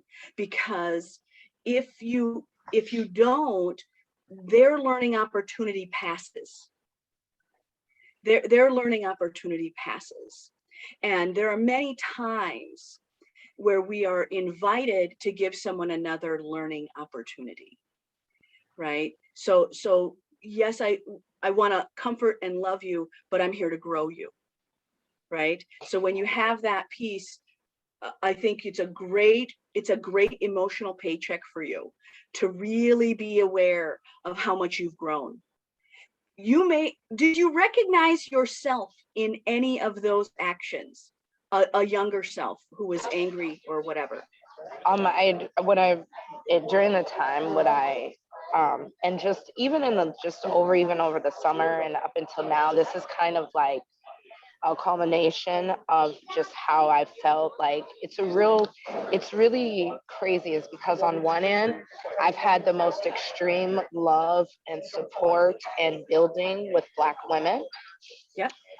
But both personally and professionally. But with Black men, both personally and professionally, I've had an extreme amount of hurt. Yeah. And so in my past, I would have burnt everything down in between anybody. It would have just been really bad. And then the consequences from that has been that really just kind of has harmed me in the end, has been not a good thing for me to feel. Like I don't look back and say, oh, it felt good while I was burning it down, but I don't feel good now. And so like, even with the driver, my reaction was I set him straight and I moved it. Right. Whoop, you muted out. Okay. Sorry, Yeah, so you set him somebody called straight. in on my phone. So I set him straight, and then I got out of the car. Instead of being so overly upset about it, we got into the next plan. We had, we came up with our backup and we executed our backup within that. On a personal level, I just have been very good about standing on how I'm going to be treated, how someone's going to talk to me, how they're going to respond to me, even down to how they talk to their children or deal with their own, whatever not, I've left that. I think this last week, I put my adult son out of my house. And again, because I refuse to be someone who allows anybody to treat me a certain way when I'm so giving and loving. And I may be hard on people because I'm very hard on those around me because I'm the most hardest on myself. But I have an expectation, and I just have been standing on that. When before I would react and snap out on them, and I don't necessarily want to, certain people, especially in my personal, I don't necessarily want to lose them, but you're just not going to treat me a certain way. Right. And so it's that. It just still because is just nobody needs to be treated that way. right. I mean, that there's the other piece, right? And that's where your greatest love is that nobody needs to be treated that way. It's Right. not just that they're directing at you. You just happen to be the soup du jour. Right. You're just the soup du jour. It is the greater piece, right? Let's love and bless all of us. Right. So yeah, but Good job. I mean, Good job. in that Good like job. transition piece, even as I look at, and I made sure like the last couple of days I was just making sure I took notes of like, everything to talk about in here. I think that on the vice versa, and as I wrote, VJ was talking about, as I wrote today, this morning, and just kind of reflecting, I have right now in my life what feels like very like bipolar, polar opposites in what's happening. On one end, there's this extreme amount of happiness and movement happening business wise, financially wise, and all this stuff. And I feel very loved and supported. And then on this other end, there's an extreme amount of loneliness and sadness that has come even with some business things and up out of that. So that has been a very interesting thing because I've never had that at an extreme level in this way, that I really feel like I should go get a prescription of something, because I'm like, Right. is it me? Is it me being crazy, or is it what is this? Is it me having a moment? Is it this? But it's literally polar opposite exchange. Yeah, which is crazy. So I can get my update. I don't want to get so like so in a depressing because I'm you and I can definitely kind of have that conversation. I mean, that's what a buddy call is for. So I'll have Kelly reach out for a buddy call, and we'll kind of work through some of that, because this is a great time to grow. It's clear that you're in growth. It's clear that you're in growth. So I'll have Kelly reach out and get you a buddy call on the books. And everybody here knows what a buddy call feels like. So we'll patch that right up. We'll get that And, patched and I'll do up. a buddy call too. I'll do a buddy call too. VJ always buddy calls me. So I There don't you know. go. I'll get into my update, because I was like, I rather this is much more exciting to talk about than anything Right. else. Let's hear all the good. Let's hear all the good. So I was like, at the beginning of when I transitioned to Charlotte a year ago, one of the things that I said is that I didn't walk away from my base business because that does what it's going to do. But I basically said I need to recreate that financially to come into another level. I never imagined that it would happen in a quarter. I figured it would happen over this whole year's worth of time. So as I'm going into looking at year-end funds and year-end whatnot, I now have added up not just what my summer was, what I've gotten in in-kind stuff. And then I got a really cool message this morning. So, and I got a really cool new mentor. So I cooked for 2 months with Andrew Zimmerman, just learning some cool things a few years ago, and helped him develop his menu at the stadium. Mhm. And during that apprenticeship, mentorship, and then I worked with I can't, the Vikings Foundation and their dinners around the Super Bowl and to feed the hunger and all of that stuff with Andrew Zimmerman. Well, a couple weeks ago, I get a phone call from Carla Hall's assistant, who I don't know if you guys know who Carla Hall is, but she's one of the judges on the Food Network on the Cake and Cookie Championships. She was on, I think, MasterChef. She kind of looks like she could be related to Diana Ross. Just Oh, a I big know curly exactly hair, who the you're black talking hair. about. Right. Okay. So she is one of my new mentors that was given to me, referred to me through Andrew Zimmerman. And so we've had a couple of conversations, and we're gonna just kind of map out what we're doing to take food to another level for me. Right. In a certain type of way. So I'm very excited for that mentorship from her, which is just cool. She's one of my favorites. And she's very quirky and she's really down to earth. So that's really, really cool. Right. And she's doing it. She was like, I just want to love on another me. And so she's blessing me with this year of mentorship, which is so cool. So November 23rd, you guys can tune into BET because me and my client will be on BET. And my clients will be on BET because they're filming my client Kai. Well, they have, and we were filming a show about new athletes and the people who make their lives right. So their personal assistants, their chefs, those people, which is a really scary thing for me. Because Right. You had a lot of shooting. You were in shooting this. So let's group clap on that. But there, these were the things, right, that you were all prepped for. Yeah, and I don't know, it's one of those things you don't know how much they're going to show and what they don't going to show. I just know that I will be a piece of it, which then opens up the door to a lot more. So part of what I've been doing is just kind of getting my social media up. So if anybody's been noticing, I've been posting reels and pictures, and Shireen was teaching me that people watch my reels. I never knew. I never knew how many people, by the end of a reel is up, there's a couple thousand people there. And it's like shocking to me. Like, I didn't even know this swipe existed where you could see your reels and your videos. Right. So I'm slowly creeping in there to add those things.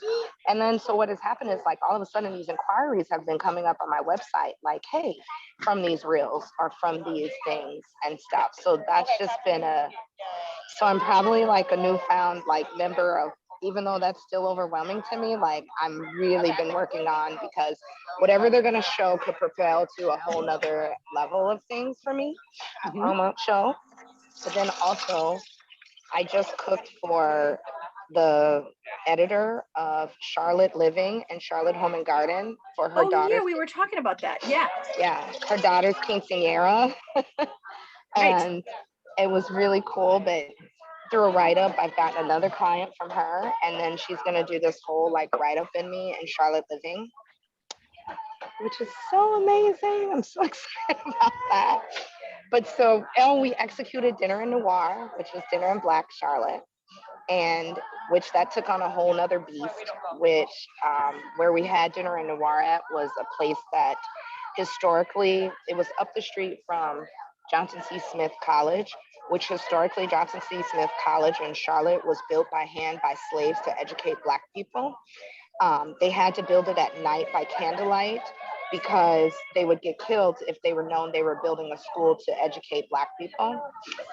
So although we had a space for this up until 2 weeks before that, we drove by on another work mission, and I look over and see this park, and I was like, that park looks like it's everything it's supposed to be for us. So we go into the little park, we find out that it's owned by a group of prominent, super prominent elite, one of my new friends is a Supreme Court Justice, North Carolina Supreme Court Justice. One of our new friends her husband is the president of the Knight Foundation. one of our, like, it's just been amazing. So anyways, we decided to put this on. Come to find out that regentrification has been so heavy in this area that the West End Partners, which is this group of Black people, have been trying to stop regentrification in the way that pushes out the Black people historically and the businesses that have been there 35, 40 years. And so this park they redid was drug infested. It had a crack house there, which was a little cabin, or what was it? Motorhome. That was a motorhome, and they cleaned that out. So we had the very first thing in this neighborhood that has had killings and all that stuff is dinner in Black. And we had everybody that I called with 2 weeks to go and said, will you help me pull this off? Because we changed the whole method of it. We brought in Mackenzie from The Voice to sing. We brought in a spoken word artist. Sorry, my phone, somebody was calling me. I literally took, between me and my partner, we probably put a few $1,000s in ourselves. We took a loss because it was important for us to give to our community in a certain type of way. And we knew that there was going to be a bigger thing that was going to come of what happened. So in that dinner, we have met like the head of one of the huge art centers that are there. That is one of our partnerships, just all these people that make the other realms of my business grow and be able to grow, whether it's the real estate or whether it's my other business happen. And they absolutely were like still astonished by like what we were able to pull out. There wasn't no one disrupted. The normal dope addicts and stuff that are be around there, they actually helped me set up. Yeah. And some of the neighbors and stuff went home and changed in Black and came over and enjoyed the evening for us. It was just this beautiful thing. The very next couple days, we find out that what I was trying to get was this money that they're trying to bring a festival and close down the whole corridor of that end and put up this money for the next 5 years and give the contract to somebody. I got that contract. Yay! That is Great. fantastic. He's not afraid. Yeah. And then this morning I find out because my mail has been shitty at my new place. I haven't gotten mail for 3 months, needless to say. I wouldn't have got your package, Mickey, if I didn't go down to the post office. Oh, and go pick up. And went to pick up other mail, and they were like, oh, you have this here too. Our mail literally has something with the mail station. So I find out that I'm a finalist for a $100,000 grant from the Knight Foundation. Good. In the email they sent me, I'm one of 2 finalists. There's a tie basically between me and another person. Right. For our community Wow. revitalization in Charlotte. And so from my references from some of the people that were at the dinner in Noir and what we did, they basically have already guaranteed me $25,000 regardless of what they decide. Like, wonderful. we don't care. And then they said, even if you're not the finalist for this grant, we are sure that we will find money to build your community project and to be able to find you the money to get moving. So, and like, it's been a Awesome. very Awesome. crazy thing. I have a goal of one more athlete client or client at that level. I've picked up 2 clients, which between the 2 clients have made me $105,000 that I'm cooking for. I'm making omelets every day for 60 grand a year, which is kind of That's cool. fine. That's fine. I never knew the cost of an omelet until now. Well, So no, now you know the value of an omelet. the value of an omelet. There we go.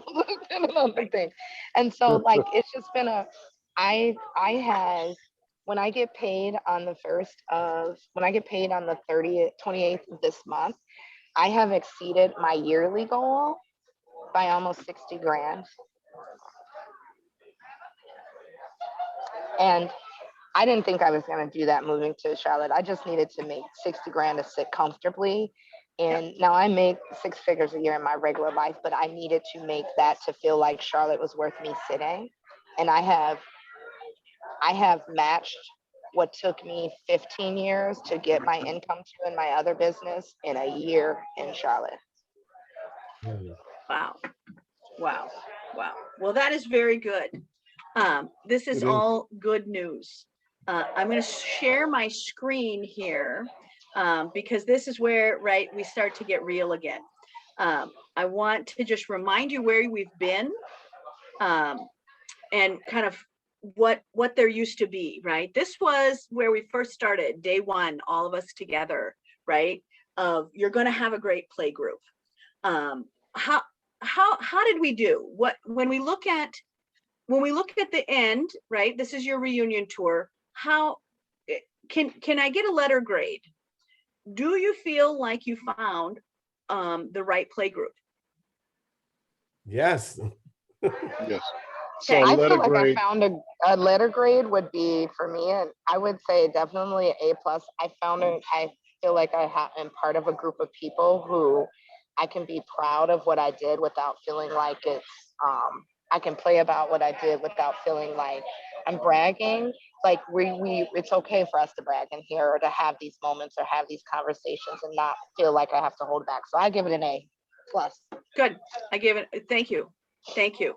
VJ, what's your letter grade on play group? Yeah, I'm going to definitely give an A plus because I believe that what we've been able to do is not only transform each other, but participate in the emotional ups and downs and to be there for each other when we need to be there, and also be able to support each other because pretty much everybody's done something for me that would have probably cost but didn't bill me.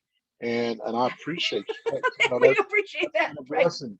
I mean, but you do that because you care, and I'll do the same thing too. So I feel like that we understand that, but we all have serious value, and everybody's value, I believe, has tremendously increased since our cohort. Yeah, good. Michelle, Tegan, and how was your letter grade for play group? Put my hand up like this to say A. Oh, there you go. A. Sign language. Yeah. Sign language. Michelle, how did it go for you? We really pushed you on and TikTok. That's going to come up here. It's gonna come up here. Great. Yeah. Yeah, it was really, really good. It was a lot and I felt it. And I honestly was most proud of, I don't ever want to look like I'm failing, but that point where I hit where I was so overwhelmed was really impacting me. And I'm proud that I set a couple of small boundaries that I need to, and that shifted it. And rather than me kind of running away from it, Right. because it was affecting me in a big way. So So me knowing your process was helpful. yes, Yeah. very much so. Everyone was getting there. Everyone was getting there. Janine, how did play group go for you? And King, you too. If you count doing RPMs, then I failed. But everything else, Right. everything else, I feel like I probably was average. Yeah. Well, but let's just go back to just what you're getting from the group itself, right? I mean, was it valuable for you to be with people who are totally different than you? I love following everybody's successes in here. I loved it. That was the most probably gratifying thing of the summer. Right. Isn't it fun to hang out with people when they're being fearless? Yes. Yeah. Well, guess And then what? also my CSA box that had cheese included in with it this summer. That was also very gratifying. But you guys are above that. Right. And we know that she loves cheese. King, Tegan, what did you take out of what? How did play group go for you? I don't know if everybody saw what I wrote on the little side chat box, but I genuinely brag about each person, whether you're here today or not. Yes. When it comes up, I will bring you guys up and I will advertise for you, brag that I happen to know you and how I met you.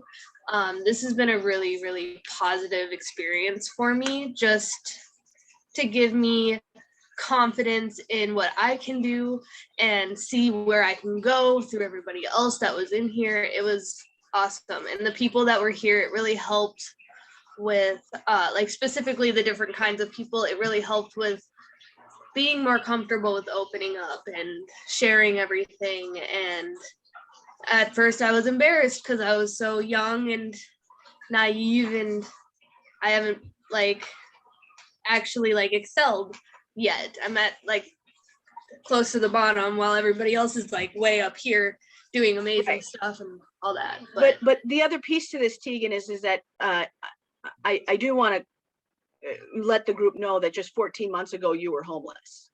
Yeah. So we're watching 14 months of a journey of you not knowing where your next meal is coming from. Going like 3-4 days without any food, and now I have so much security in my life that I'm able to do whatever I want to do.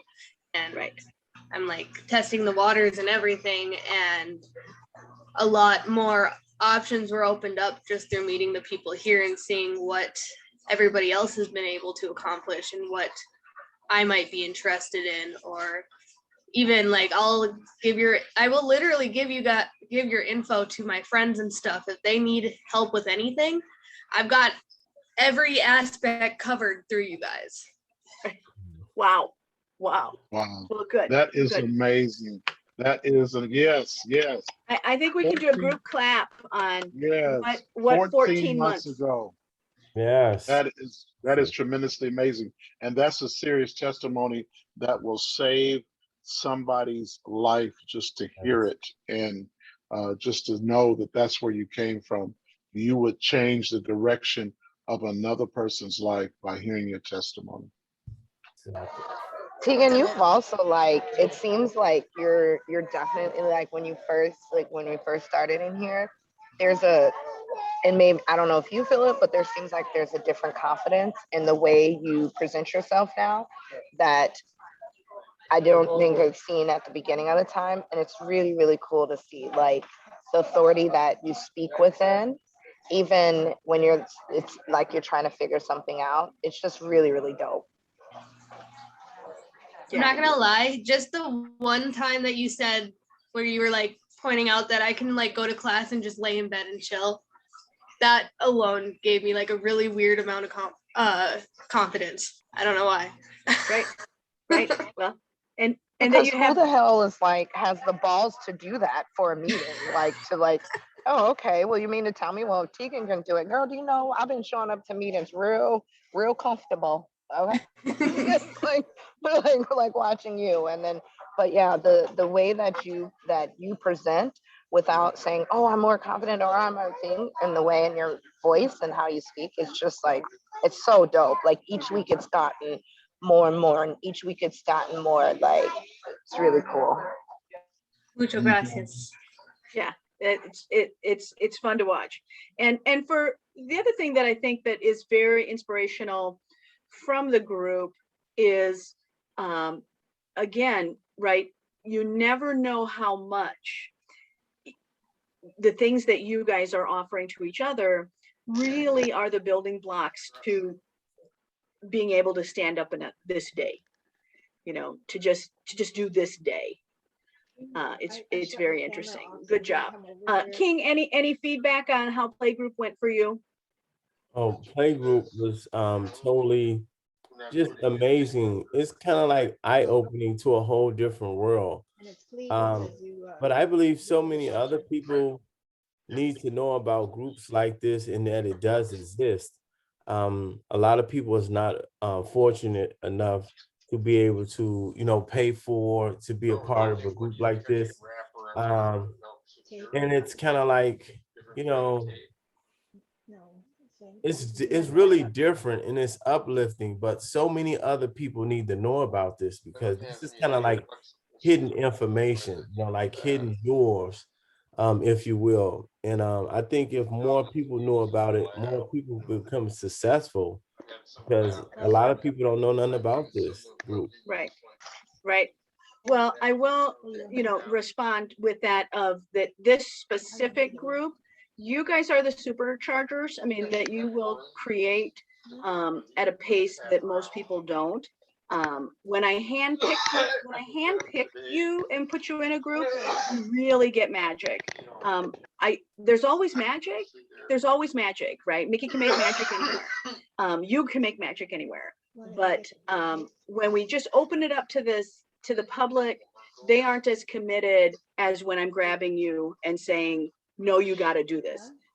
So the next group, that's why I also said to you, keep your eye on who's next, because the next group I'm going to let you guys handpick. That you can pick what you want magnified in the world and who can really benefit from this type of cherished time. One of the things that I'm the most proud of, one, I love that you guys are crushing it, right? And you're crushing it with your sparkle encrusted vulnerable selves. You're crushing it. And one of the things I look forward to for next summer is that you are going to be able to magnify in what you want to see in the world, right? Who is the next person that needs to be here? So with that, I will just remind you that it is magic, but you guys are super magic. Super magic. I do want to remind you, you guys had emails that went out last time that none of you had time to read. You can go back through those resource letters. This was the invitation. This was the first time that we were here.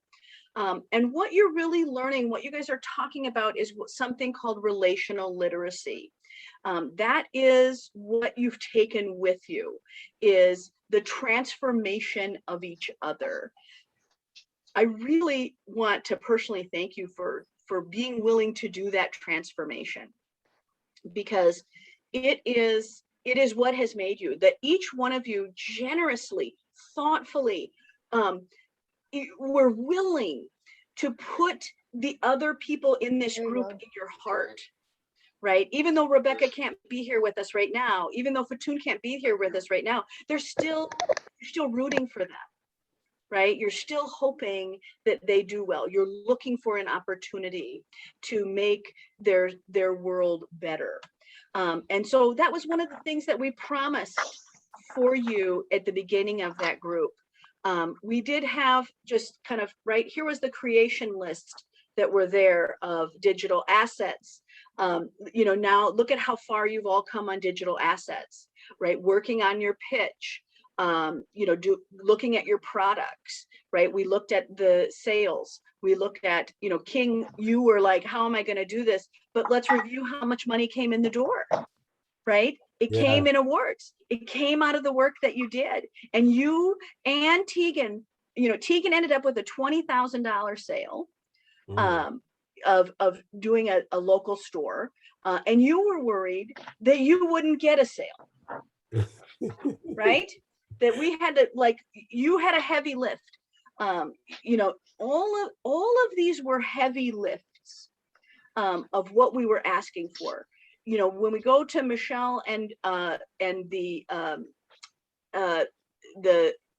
being willing to go on TikTok, right? That was a heavy lift. It wasn't, you all faced something that was kind of hard. It was a heavy lift. And, this is where you go through the lesson, right? That when we first started, I had said to you, look, we're going to really learn the difference between hard and effort. Energetically, something that's hard, we're going to curl up in a ball and you're going to be like, oh, how do I withstand this? This is hard. This is gross, as opposed to effort, right? Effort is the thing of creation. Effort is the thing of beauty. Effort is a process. It is a birthing. It is a maximizer. It is visualing. It is partnership. It is strategic, right? This is the thing of effort. And this is the thing of asking for more. This is investing in something that's bigger. That is effort. And effort is saying, hey, I'm going to need others to help me with. Effort is the who, not the how, right? There are many parts of effort. We all pay to play in some way, but what you have learned is that you can pay in a different way. You can play in a different way. right? We can exchange energy for a thrill ride that says we're still okay. So that was, I think, one of the big pieces that I wanted to highlight of where you were going to be, right? And I want to always remind you that you are the voice to an entire community around prosperity. You are the success story to yourself. One of the things that I am very pleasantly surprised about each of you is what you got was self-respect in a whole new dimension. Is that by doing things that required a lot of effort, you really gained a respect not only of the other but of yourself. I do want to give Karen an opportunity because she's watched all of you sometimes in different venues. Karen, what has been the most surprising thing for you watching these lives? And thank you so much for getting us on your Zoom. We do appreciate you getting up as well. Well, I think that it's been an amazing journey for each and every one of them. And I think that the hardest thing to do is to be vulnerable and to allow people to see that vulnerability. I've seen a lot of growth because they were willing to be vulnerable and share their life with you. And I can't imagine another group like this that is so supportive and allows people to be who they are, even some days when, we're all crabby. Right. But I think that being willing to work on your own vulnerability and to be open with people, because you all didn't know each other at the beginning. You might have been, knowing the name, but you didn't know each other. And I really feel like you do know each other now. Yeah. Okay, so now this is my big ask. Okay, I'm going to pull up, and this is open to respond. This is open mic. I'm sure that one of you has something good to offer right now while I pull up this PowerPoint. But I'm going to pull up another PowerPoint on our reunion. Anybody have any thoughts on that they want to share with the group? For the group, I do. To Karen, really quickly here. Karen, a term of endearment in my family and probably in a lot of Black communities, there's a difference between aunt and auntie. Yeah. And Karen, you are like Auntie Karen. That's what I feel like when you pull up. And it's almost like Cinderella's fairy godmother or whatnot. You always have the right things to say and the right moments to put in on it. It lets me know you're that auntie who's always checking up on you, or how we say our praying auntie. And it always comes right when it's right. And it's almost like when you write something or you respond, it's not always this elaborate thing, but it's to the point. And I always feel for me that it's it's like this soothing, this comfort. I keep saying to myself, and on one of my notebooks, it's I want to make dinner for her and just talk to her for a couple of hours. And I'll cook whatever you want, make whatever drinks you want, and just talk for a couple of hours. I feel like there's a knowledge that you're just like an auntie. There's a knowledge that I desire to want to have more. You would be the auntie I'd run to and be like, is this shit crazy? And you would be like, yeah, but we're gonna figure this out. Or yeah, but who cares that it's crazy? Or yeah, it's okay. Yeah. Or whatever the case may be. And I'm so appreciative of that with you. That's come definitely more intense over the summertime and being there. So even though you're in this kind of quiet force, on the vice versa end, you're always there. I always feel like I got to get to class because Auntie Karen's gonna get on me if I don't get to class. Thank you so I would much. Thank you so much. right? Yeah, so It's I'd like open to mic. add. Yeah, so I'd like to add to that too. You're the quiet giant of the group. So you're the quiet giant. You're almost like if our cohort could have a Charlie's Angel type person, you're that person that sits at the big chair with the microphone around you that goes and checks in and says, "All right, now everybody, here we go." So you're the Charlie Angels of the cohort. I love your spirit. You're such a wonderful, wonderful elder. And I just appreciate the fact that you're a great listener. you're an amazing listener, and you listen and you reflect, and you're that person that we always know is there. You may not say anything, but your spirit is felt. You have a strong spirit, and we love your spirit. And I'm talking about I'm putting everybody in. We love your spirit. Thank you. Thank you Right. very much. Yeah, and we all know I'm a fan. For all of your years. Yes, I am a fan. I am a fan. Okay, now this is where the bigger work comes in. I'm going to share my screen again. Of what's next, right? You guys still have a lot of growth that's coming for you. That we are on reunion. So here are some of the things that we talked about in reunion. So we've got 3 more sessions together, so you aren't lost. I think what Rebecca's going to put a little video up for you guys just so she can feel connected. And Fatoon is got a plan. I don't know what hers is, but even though they're not here, they still want they're still going to make the time. So again, right, we all chatted kind of what's there. You are welcome to keep adding on things that are exciting for you. I will keep that Facebook page open for the rest of 2021. So, use it, share what you have, do the things that you are. One of the things is that you're growing. And again, I'm going to keep throwing out that conversation around buddy calls. When the next 36 months for you will be nothing short of life-changing. I know this pattern. I've been through this pattern. Many of you have seen the other people I've grown with this pattern. You are growing, and we have 36 months of really amazing change. Some of you are learning to shake your money maker. Some of you are just starting a new idea or venture.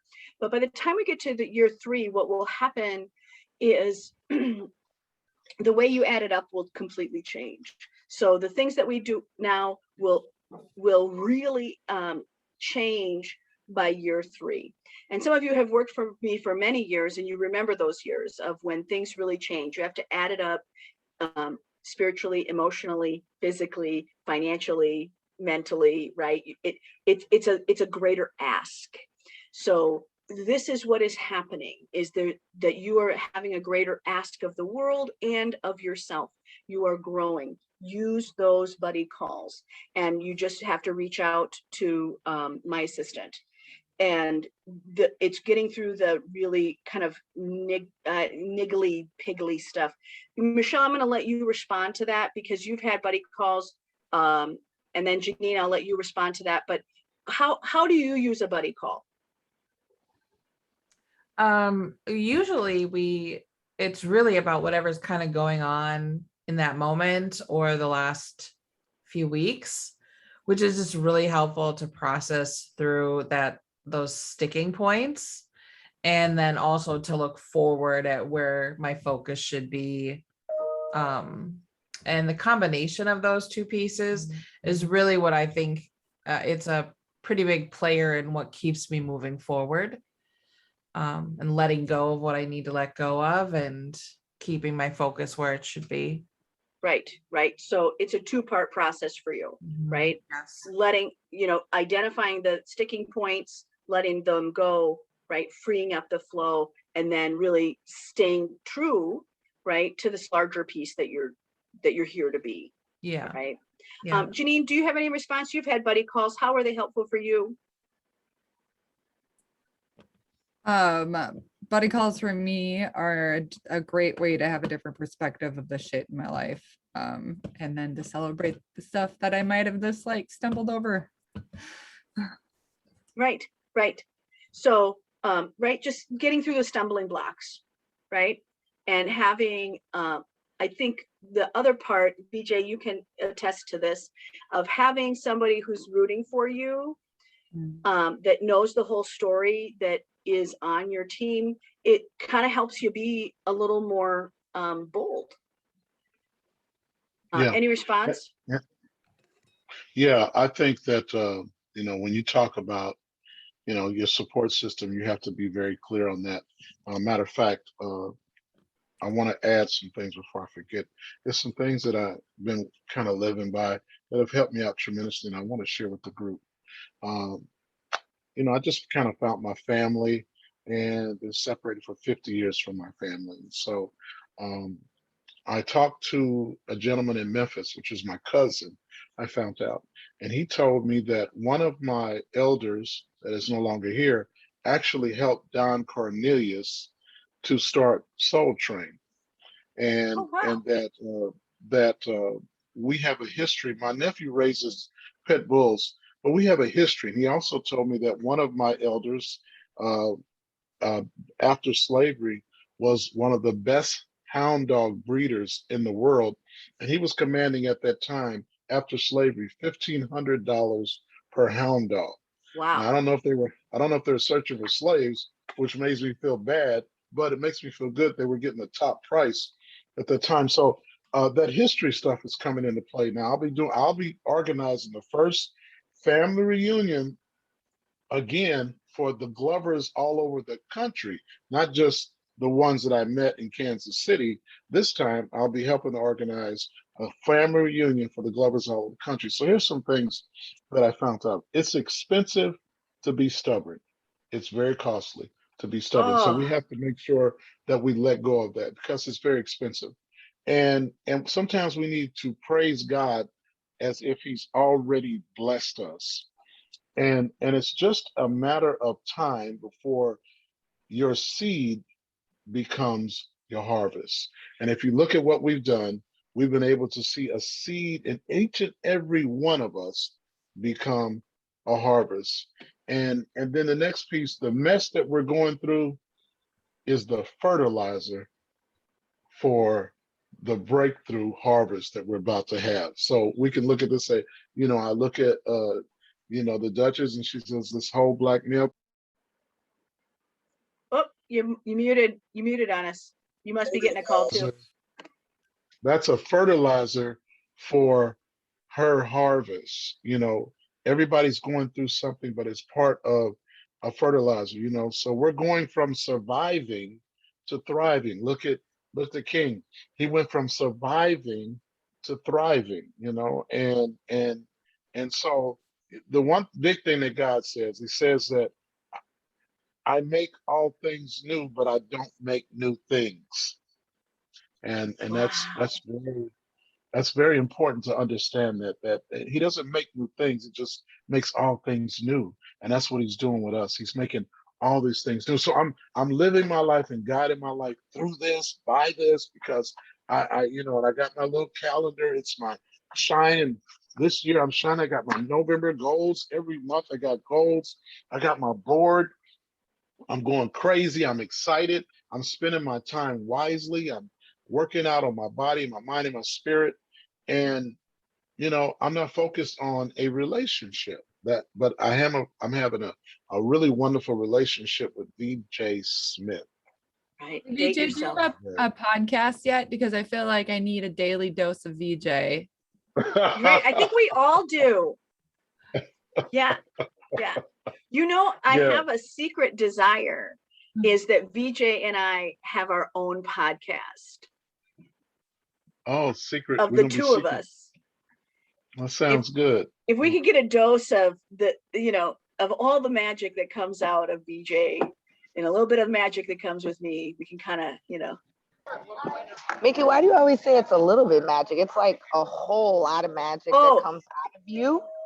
Yes, it comes out You're of me. so But when you're humble sitting next to about- VJ, I just have to watch him unfold. Right. So it just blows my mind how humble you always are, Mickey. Like you're very humble about that you're the shit, and it just blows my mind how I wish I could be that humble sometimes. I've been telling everybody, I said, man, I know this woman that I'm involved in because they don't tell everything. I said, this, excuse my language here, I feel like this motherfucker said that she's going to make $100,000 in one day, y'all. Yeah. Oh yeah. And just you wait. I'm closer even now. I said the balls that I said goals. It's on my goal board. Goals in a day. I just be wishing for it in a quarter or something like that. But in a day, I said, oh, and I said, and she be saying this stuff so humbly, like, I just. Yeah. Oh yeah. Remember, I don't need that many chairs. I don't need that many chairs. I don't need that many chairs. You know, I've got it worked out. It'll work out great. So this podcast will be the pirate and right. BJ, if we do a podcast, can I wear my hat? Yeah, wear that hat. That's right. Yeah, having a daily dose of you is so great. Yeah, so great. And I'll take the love. Jamie, I'll tell you the piece about the humility is I clearly recognize, I understand my vessel, but what me being me does is it gives an opportunity for you to be you. And all of the work, all of the pain, all of the tears, all of working through it and so forth, I really feel like you guys earn. You know, it is a privilege to have an opportunity that is granted to me. And it's a really special privilege that all of you, you know, and there's hundreds of you that you don't see, and that I get to be in those private rooms, in those meetings, in those behind the scenes, and that I can grow those people so that they can create great things in the world. That the words that if I hold you, if I hold all of you and you have a place to be, and we can watch it through the journey, we get a special story that nobody else gets. And that piece of little magic that you can hold in your heart, and that we can just go, no, we've cried through that. We've done that. You don't have to show any of that to the rest of the people that you are making magic for. But this would be that safe place that we can cry. We can be vulnerable. You can do it without judgment, without disappointment. That there is a safe place for you to receive, to give, to love, and to be uniquely and vibrantly you today and 20 years from now, in whatever form you are. And it's really difficult for people to understand that there is that's the real deal. I mean, many of you have seen me for many years. I don't change. There's no evil backdrop that's going to come. That this is it. This is the Mickey, and that piece of being willing to be in that little bubble that you'll let me in, means that we can do the greatest work of your soul. Right? The greatest work of the creative effort that you can bring to this world. It's very private work. It's very private work. And so when we look at that, it is the work that we do together uniquely, and it is the work that allows you to do the greater work that you are, right? So part of the reason that I'm humble is because I clearly recognize the amount of effort that each and every one of you is putting in to your own magnificence. And it's really humbling. It's really humbling to stand and know that, you know, this young lady was homeless, not even eating every day 14 months ago. Right? That, you know, King was putting himself out and was afraid to do things, right? You were afraid to do things. VJ struggling with you know, the things that he was, that he can't talk about publicly either. So and all of you, I get some behind the scenes piece. So it's really easy for me to give you credit. And I'm happy to do it. Yeah, even in that, like, you just circumvented right back to the world around you. That's just like the coolest thing. I'm gonna put on my goal board that when I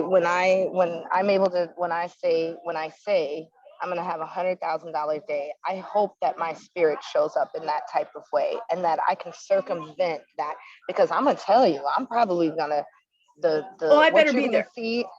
well, you're gonna be there for sure, but what you're gonna see in the rest of the world, I'm gonna be popping my collar so strong and showcasing it so strong.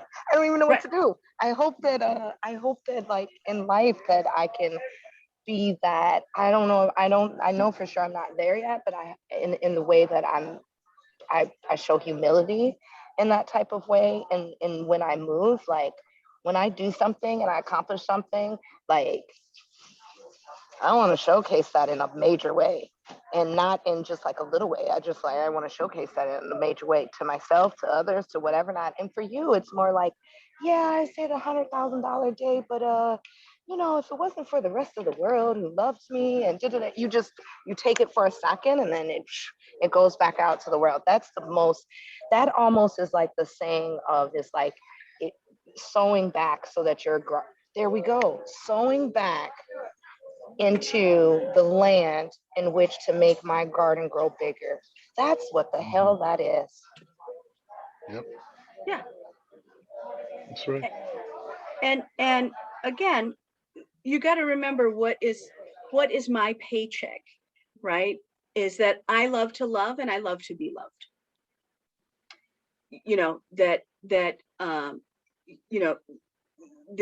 I love to love people and I love to be loved back.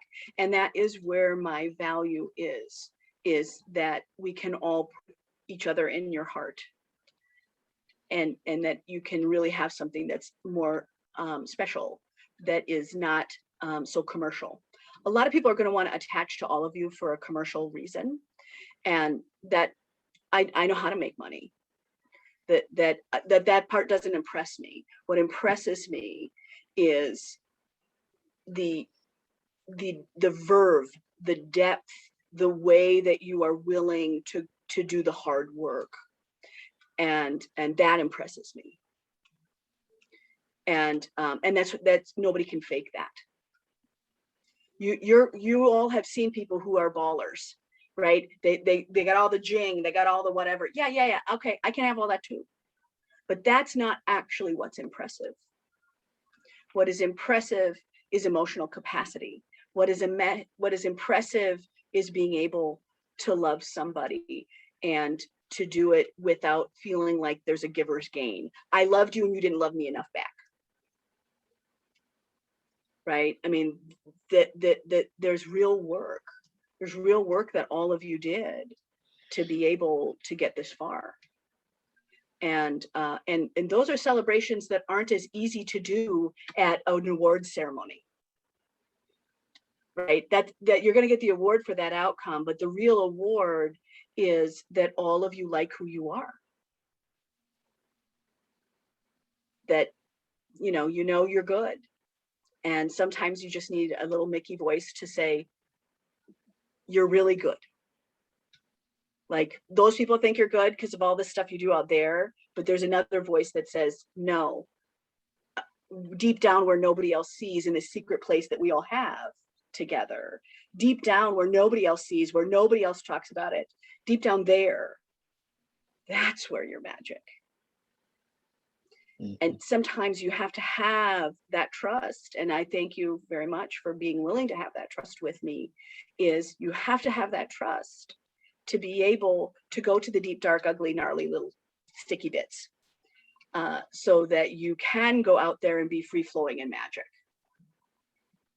And that's all your work. So, I mean, that's your courage, because I'm not afraid of the sticky bits. That's each and every one of yours courage. I want to go back to answer the question of, so do entrepreneurs like us continually stay in this growth moment? If I'm doing my job right, yes. That it's really not about growth, it's about creativity. It's about staying tuned to what feels delicious, to paying attention to the nudges, to working out these little tidbits that are sticky. It's really being able to work through the things that are sometimes difficult. Because I'm a friend of math, M-A-T-H. Sometimes people think I'm saying the word meth. I am not. It is math. It's an A. I had somebody just literally have to stop me to go, you love math? No, it's math, M-A-T-H, because I understand math and how to make money and how the books are going to work and how does processes work and how do you build at a certain time and so forth. Because I know how to do math, it makes it even better to have that conversation of somebody who is a lover, a confidant, a healer, and somebody that knows how to do the actual work, right? You'll get a lot of business consultants that are going to give you bullshit. And I've seen a lot of business consultants bankrupt businesses because they don't know how to do math. They don't know how to work the numbers. They don't know when you should be terrified. What should terrify you? So having the ability to do math is super helpful. And because I've done it so many times, so it's not hard for me. It's exciting. You know, we have times where somebody will like throw me all this paperwork and they'll be like, this is screwed. This is terrible. I don't know how to do any of this. They're just out of their mind. And I'm like, oh, give me that monster. Give me all that data. I love all that data. Give me that data. Let me sort it. Let me smooth it. Let me look at it, because data is how you build magic. So as an entrepreneur, there'll be many things that we'll go through in this group with other people of the things that you'll need to solve. A great entrepreneur starts exactly where we are right now, which is being truthful with someone in a safe space where you can help each other grow, that you don't feel that you're risking being put out or shown, right? Outed. You're not at a risk of being outed, that you can quietly, generously, and softly help each other be a little bit magic. So will you continually grow? That is, if I'm doing my job right, I really hope you do. And we'll find all new problems to face, all new problems to face. So going back to the challenges, I'm going to put up our thing. Any response from there? Because I feel like you guys have a lot to say. No, I think a lot has been said, and I think that the next steps are what's really important now. That's what we should be talking about. What Okay, are our next steps? Here they come. So second brain, you guys should be really, I want to do that. If you haven't watched it again, I would go back. The rapid planning method, Janine, I would love you to accept the challenge. You already actually do half of it, so think about it. But the second brain technique for you is going to be helpful. Janine's just laughing. Okay, you can unmute at that.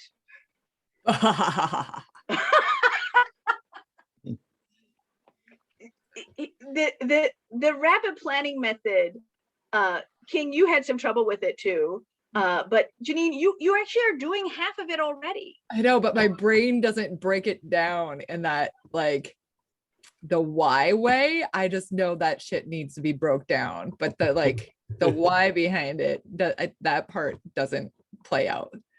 Right. King, what's your holdup on RPM? You were doing it. I don't know. I just got discombobulated.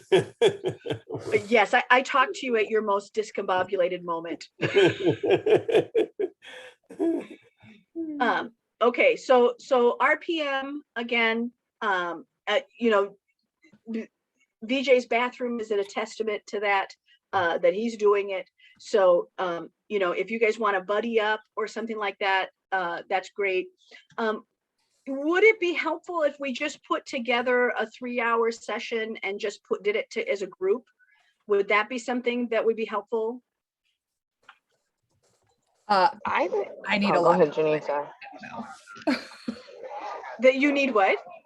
I just don't have clarity in exactly how to replicate that process for everything. Okay. Yeah, maybe we'll do one. I more have issues with because I RPM with a group a lot of time, with a group of people. Yep. When we do that in other brains. And if I'm being honest, I'm trying to figure out how to learn to curb how fast I RPM to how much slower the other people do. Because for them, it comes out as overwhelming and too much in their head. And they're like, oh, I gotta stop, or oh, I need a break. And I think, what the hell? Why do you need a break? Like, we're rapidly producing this stuff on our mind. Get with it. And so I'm trying to figure out how to learn with the team of people around me how to, it's almost like I got a RPM to RPM. Oh, absolutely. Well, and that is your tool, right? Is let's RPM and then guide the group. If you're looking for someone, rapid planning as a group is absolutely always going to be at a slower pace. So I think that tool of you going, here's the questions that the group is going to need to move through. Let me move through a bunch of them right away and then cue them in, because you want them to learn that process. Part of the reason that it's easier for you is that it's a redundancy. You know, you've done it. You've done it a bunch of times in a smaller way of saying, here's an event, let's work on the backup and the backup and this and that. But this greater expanse, most people have to learn how to do. And because you have had such a rapid amount of learning to do it from event to event to event to event, you have truly 10 years of knowledge at it. They're at day one. So, you know, you got to teach them to crawl before they can dance. You know, you're doing some dance moves. King, what's your goal with RPM and second brain? Where are you at? I don't know. I just need to have some, I don't know. Okay. All right. I think I just need to have somebody assist me with it. Right. I think you guys should do I wrote it. a lot of it out. I wrote a lot of my stuff out already. So I just got to finish right. He needs direction. Right. Yeah. Right. Okay. Is that something that you can do with your coach? I asked her. Okay. I don't want to derail her process for you, because she and I have already talked about it. So just to let you know, the coaching that you're receiving, we've already had 3 hours on how to coach you. Okay. That part, huh? So, well, I'm not going to throw you in without guiding the process, right? That I want you to be able to have that piece. And if I invest a few hours with your coach, she's going to really be able to coach you better. Okay. I'm going to call him. I'll put a call in to help out. Okay. Okay. That would be great. That'd be great. Thank you. Yeah, that'd be awesome. The second brain, go back in and watch it. That's another piece that I would go back through. This next 1 year period, you will be getting to values in your business. Janine, that's really what was happening for you in that conversation of letting the old go and the new come in, is that you're going, hey, not only is this my new business plan, but these are my new values in how I deliver service, how I do my magic, so forth. And, you know, when we look at Jamie and your group, especially the Billionaire Girls Club, that you're going to really want those defined for that group, because you're leading them and there's money at stake. When there's larger amounts of money rolling around, strangely, people can become more petty. So we really have to give them clear values in the business that you're doing, so that they can attach to mission. So it's not, and mission is, right, here's the outcome that this is the guiding one sentence that does our other piece. And then those values are kind of these broader, more defined items. So the business values for you are going to be, you know, probably, I don't know, 4 or 5 things, whereas a mission statement is 1. So one of the pieces that, if I were going to give a mission, so Houston, right? The challenge I had to him was stop thinking in now and do everything in now to think of 100 years later. And that's where Black futurism came from him, right? So you already have people that have been building for the 100 years. So I would think about, again, what is the values that you want to put forward, especially when you guys are having some of these larger financial stakes, because the values of what's there is what's going to keep people from getting out of hand. Yeah, we had that. That's cool because me and Houston had that conversation a few weeks ago about the ladder and what that looks about the now into the ladder. And and he pulled 2 different magazines, people out from that video that made me click on and say, who the hell is Mickey? Right. was that he pulled 2 magazines and 2 brands, and he said, who do you want to be? Right. Right. And that's, yeah. Who do you want to be? Yeah. So when you start looking at the values of what's there, and by the way, Jamie, that video that you're responding to, his goal was Forbes, and we got that. He got that. He earned that. So going back to marketing goals, that is where you guys will be headed this year, probably 2022, is you'll be putting in some marketing goals. King, for you on the marketing goals, I think that it's time to look at how to have a conversation with the community around the ideas that you're talking about, around the house. So I'd like to have a conversation around that, because I don't actually think you're marketing the house. I think what you're really, that's an end result. I think what you're actually testing is a community learning how to invest in a thing that's healthy for their own community. And and we have a lot to offer on that. So I'd like to have another conversation with you on that. Okay. But your marketing goals in general, right? Tegan, where are you on marketing? I always lose the mute button. Nowhere. Okay. All right. So I think that's another piece for you for 2022. I have business cards now. Oh, see, there you go. Step 1. We have a step 1. Michelle, where are you on your marketing goals? So you have all those other pieces, but yours are really around this TikTok. That's where you were stretching. How's that going? VJ's dying to hear. I think VJ knows. VJ knows, and VJ wants to say that because of the way that she's set up and her personality and how she's set up, TikTok is going to be great for her to do with just information and direction. And I think she'll go far. It's just that she has to be consistent and begin to drive her customers, because they don't know her, and they need to know that. I think people need to know what she's done to help other people first, and then what she can do to help them, and then they'll start coming. But she's got to be consistent. If she does at least 2 TikToks a day, just with a little brief 15-second, here's what I do, here's how I can help you, she'll grow. But she's not consistent.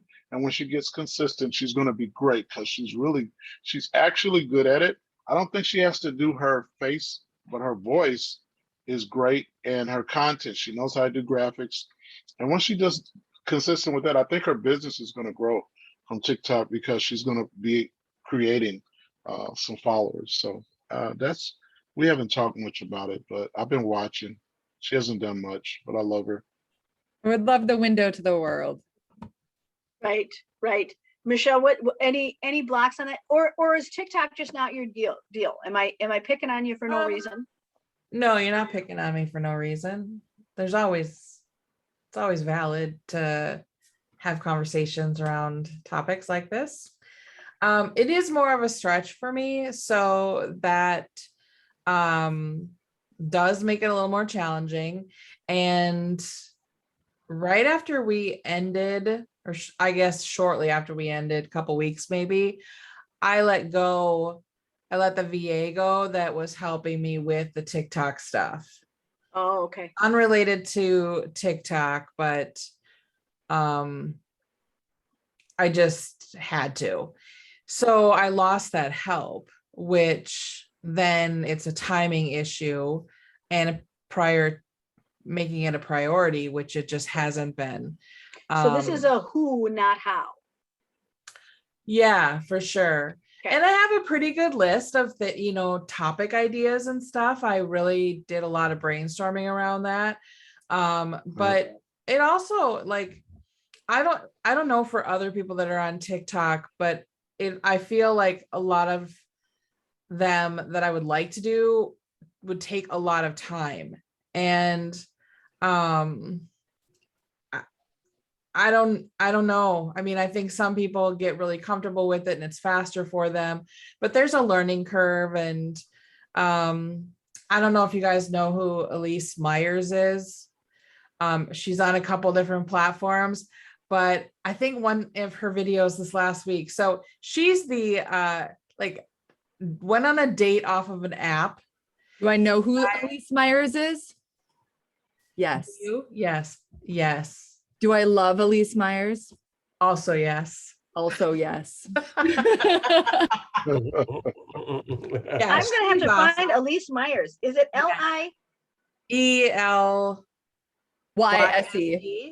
She's also a website person. She builds websites, but she's hilarious. And the TikTok that she went famous on was about a first date off of a dating app where the guy essentially took her to Taco Bell and made her buy 100 tacos. Wow. And it was hilarious. But she recently did a video and she was talking about how this is also really outside of her box. She's fairly busy. It's not the greatest time for her to do this, but she's loving it and she's not going anywhere. And it takes her 2 hours to get a video together. She's got to make, tell her story, and she has to go back and edit it and add in all the graphics and stuff that she adds, which also adds to a screen full of tacos. Yeah, it's hilarious.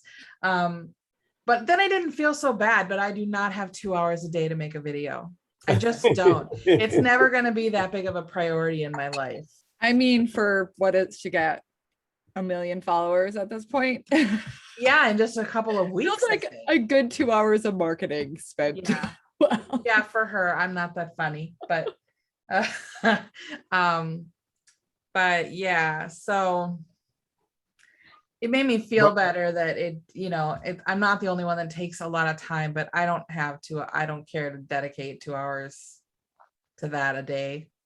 Right. Yeah. And I just wanted to add that she's a perfectionist. We all know that. That's how she rolls. And so if she's going to put something out there, it's going to be high quality. I am not a perfectionist. I'll get on there for 15 seconds and run my mouth and do 3 of those a day and I'm good. I don't care. And I'm just having fun with it. But when my book comes out, then I'll use it more for that. I'm just creating an audience so that I have an audience. But right. Michelle's content is really good. And if TikTok is one of the biggest growing social media platforms there is. There's more people on TikTok than any other social media platform. And so, I mean, I just think that whatever she wants to do, as long as she's comfortable, but she's got some great content and she's really good. And I think we all should promote her work because anybody that she works with, she's going to do an excellent job. Right. Tegan, you have a response?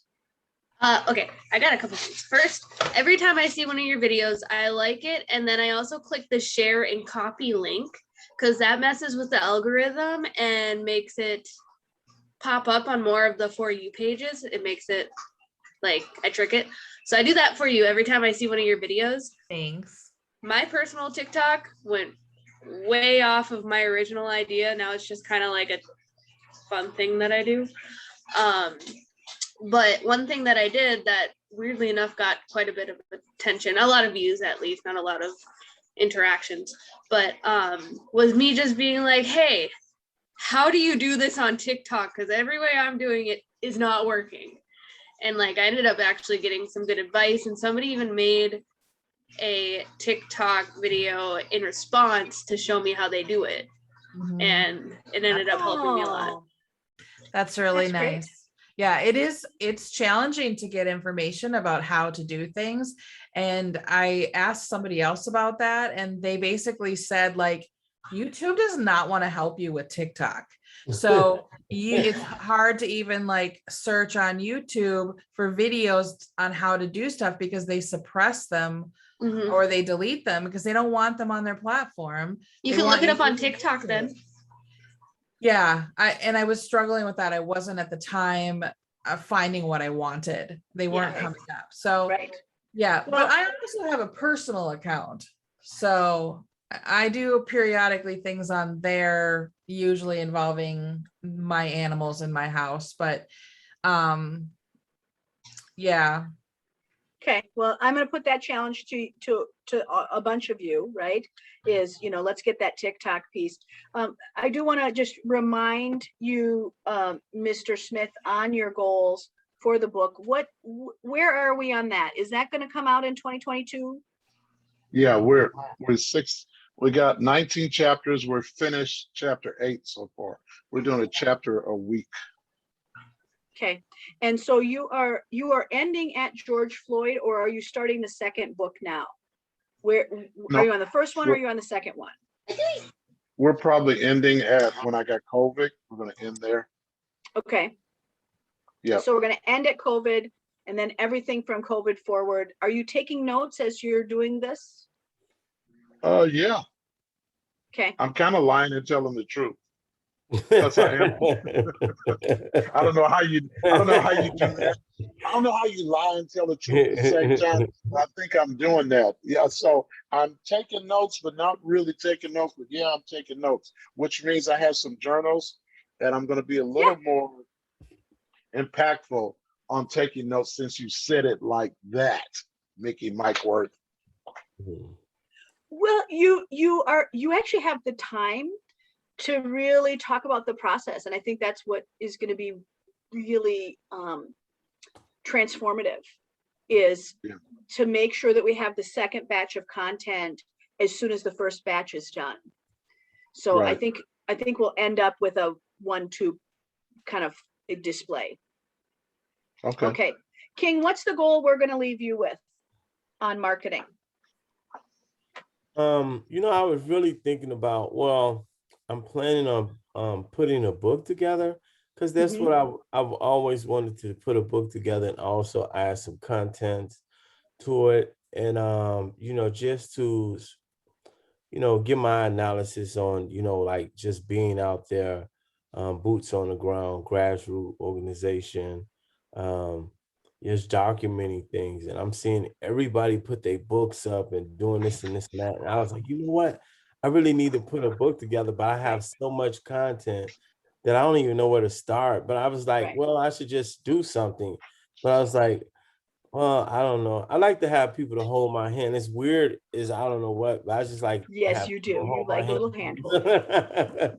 Like a little hand holding. Okay, so this is a who, not how, right? So we're looking at who. So your assignment would be to say, who are the people you need to get on there? I'm going to let the group respond. Anybody have any who ideas for him? And that book, by the way, would be showcasing his photographs and then having some storyline attached to them. Is that correct?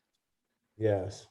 Yeah. Yeah. So first of all, he starts at the beginning. That's where he starts. And he starts journaling and writing.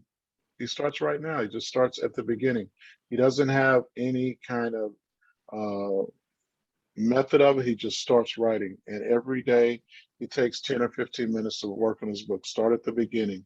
And he's got a wonderful story about his mom, his family. He starts there and brings everybody through his life and takes them all the way up to his awards and winning and fighting.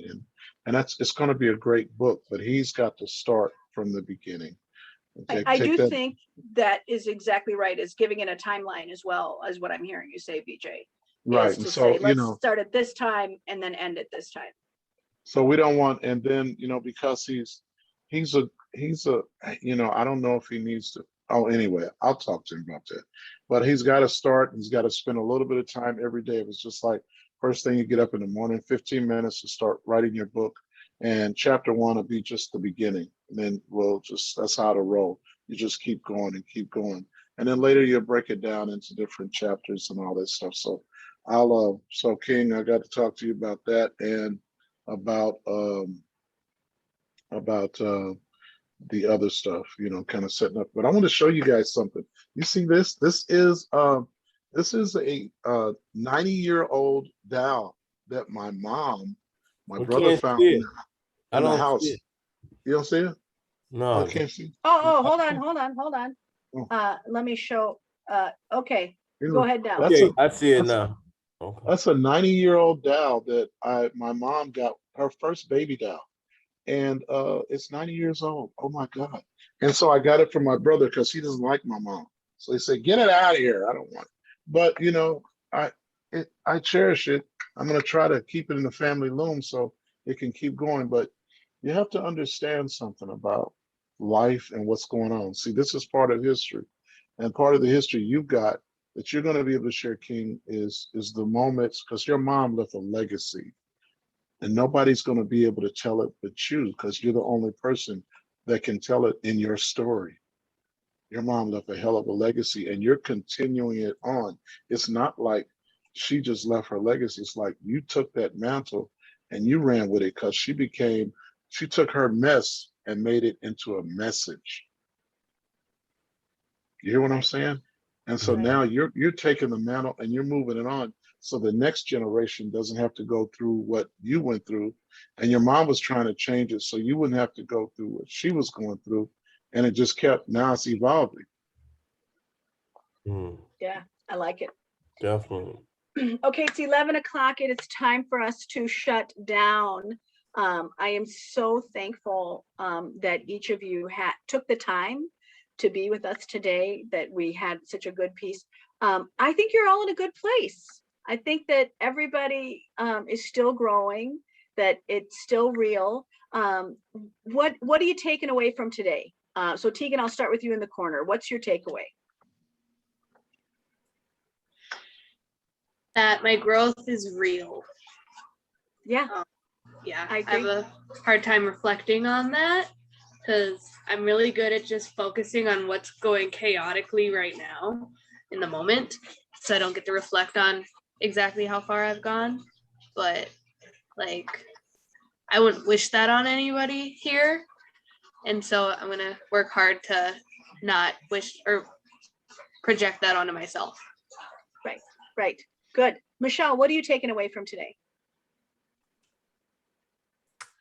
I just appreciate hearing where everybody is in their journey, and knowing that, I'm not alone in all of that. I think it's really easy to get wrapped up in working from home and working alone, and feeling kind of that aloneness. And so things like this are really helpful for me. And I appreciate everybody here. Thank you. Thank you. Yeah, we love you. Janine, where are you? What are you taking away?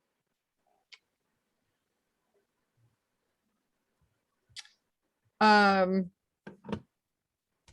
just have a full heart for being part of this group and everybody in it.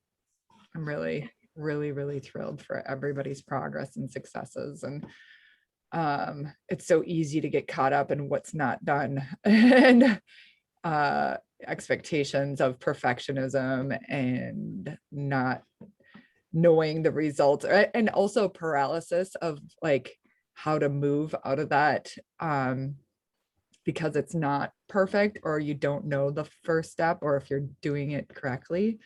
But watching everybody take these small steps towards their big goals is huge. Like writing a book, VJ, holy shit, that's amazing.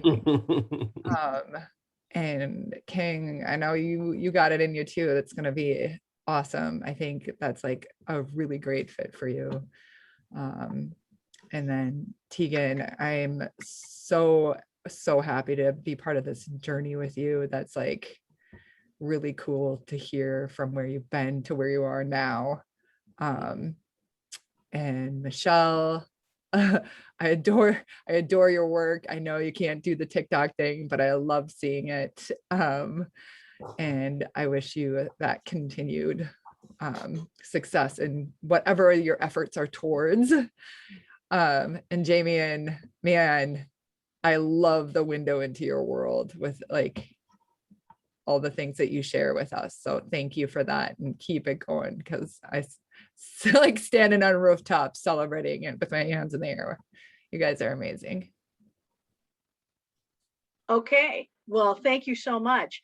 Okay, who am I missing? King, what are you walking away with? I'm just gratitude for all the love and the respect that all of us show each other, and how humble we are. And it's totally amazing. I mean, it's people like us that makes the world go around. So I'm just gratitude. Right, right. Well, Karen, I'm going to give you a chance as well. What are you taking away? And then Jamie, and I'm coming to you, and VJ after that. I'm taking away human potential is infinite. And each and every person here is showcasing that. Yes. And I think that, you know, having people together like this with a similar energy, which was your idea originally, is top notch. I really like the idea that these people are going to choose your next bunch. Yeah. Because I think that you'll get a lot of the same energies with different people. I loved having Tegan in the group, especially because it's good to have all different ages. So we've got, and we're right now on my screen, we're next to each other. So it's both ends of the spectrum here. Right, right. And Rebecca's so young as well. Yeah. Yeah. So it's been a journey for me too, even though I'm not a participant. I'm supposed to be the gatekeeper. So it's just been amazing. I'm just so proud of all of you and blessed to hear your stories. Thank you. Thank you. Okay, next in, Jamie. Oh, I have something else. And I love you, not just because you're my daughter, but because you're a wonderful human being. And I don't talk about you as a daughter very much, and you don't either. So I just want you all to know that I really am very, very proud of her and what she contributes to the world. And just to let you know, she has a lot of my genetic material. Yeah, she does. She does. Well, and that's a question that people ask me a lot of times, is why I always use your real name when we're doing business work. And that is about giving you respect. Because you don't need to go your whole life going, oh, she's Mickey's mom. You get to be Karen Karsten. You know, you get to be you. And I think that's a value. So thank you. Jamie. Oh my gosh, the mystery has been solved. I didn't know she was your auntie. Well, I thought she was your auntie. And she's my mother. Oh my God, that makes so much sense. Yes. What I take away. What you take away is that Karen's your mama. Oh no. Right. Damn, that makes sense. Anyways, I take away what I'm taking doesn't away. Doesn't it? It puts it a whole new perspective. Yeah, it makes so much sense. And that's absolutely cool that you present her like that. See, because you get to know Karen as Karen. Yeah.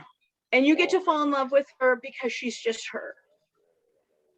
And that is really important to me, to be able to give her that honor. Because she's cool too.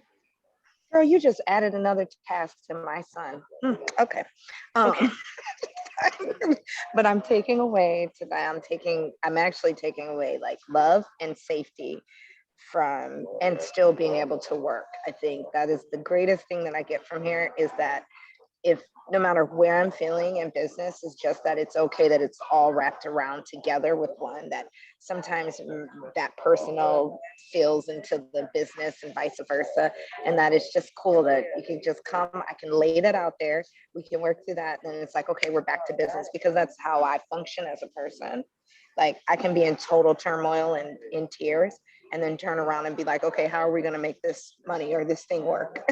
So to be, and people are at awe at how I can do that quite a bit. And so I'm thankful that I'm in a space that that's safe and that that's okay to do. I'm very, very thankful for that. Like probably in the one time in my life in doing business since I was 18 years old, and I'm 43 now, that I've felt that in my life. What an accomplishment. That's great. VJ, what are you taking away today? Well, I'm taking away, it's what an honor, what a pleasure, what a miracle for two Black men. One happened to be my nephew, to be able to be in the midst of a variety of women that are from so many levels and so many places in the world, and that we have an opportunity to hear your voices, be connected to you, and be the kings that can look over these queens and make sure that they feel loved, make sure they feel appointed and anointed to do what they're supposed to do, but also to understand we all know, we figured out how to start, but I think we have a bigger vision of how to finish. So we were already started when we all got together, but the finish part is what we get to see. And so I think you improve me and King's whole enlightenment, as because we kind of sponge in all the female stuff, the stuff that you guys give off as women, we get to soak that in and absorb that. And so we're gifted with that piece, along with all the other things that you bring to the table. And so in some ways, I'm a protector. If I hear somebody saying something on, I'm like, hey, what's up? I get I watch Michelle just laugh at that. And so in other ways, I try to be cool and be a good listener, but I try to balance that out. But if I hear somebody going through something on Facebook or something on social media, I get a little concerned. I come in, And so it's been a real blessing, and I'm thankful.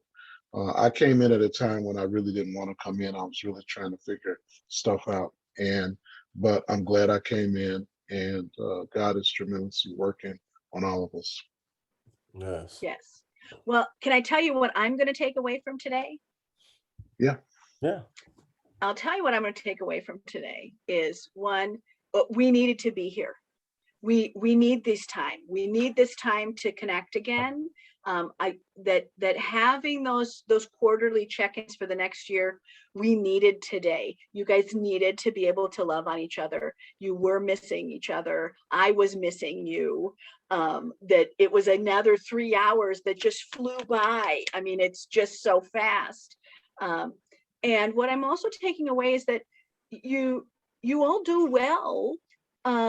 Reminded of your greatness, that it is truly a gift to be reminded that you are a gift. And these are people who are unbiased, that you've all gone through something great, you're going to go through even more.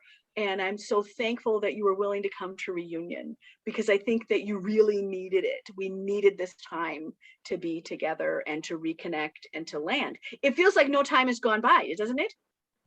Like, oh, I just saw you guys last week. Well, some of you I did see last week, but here we are.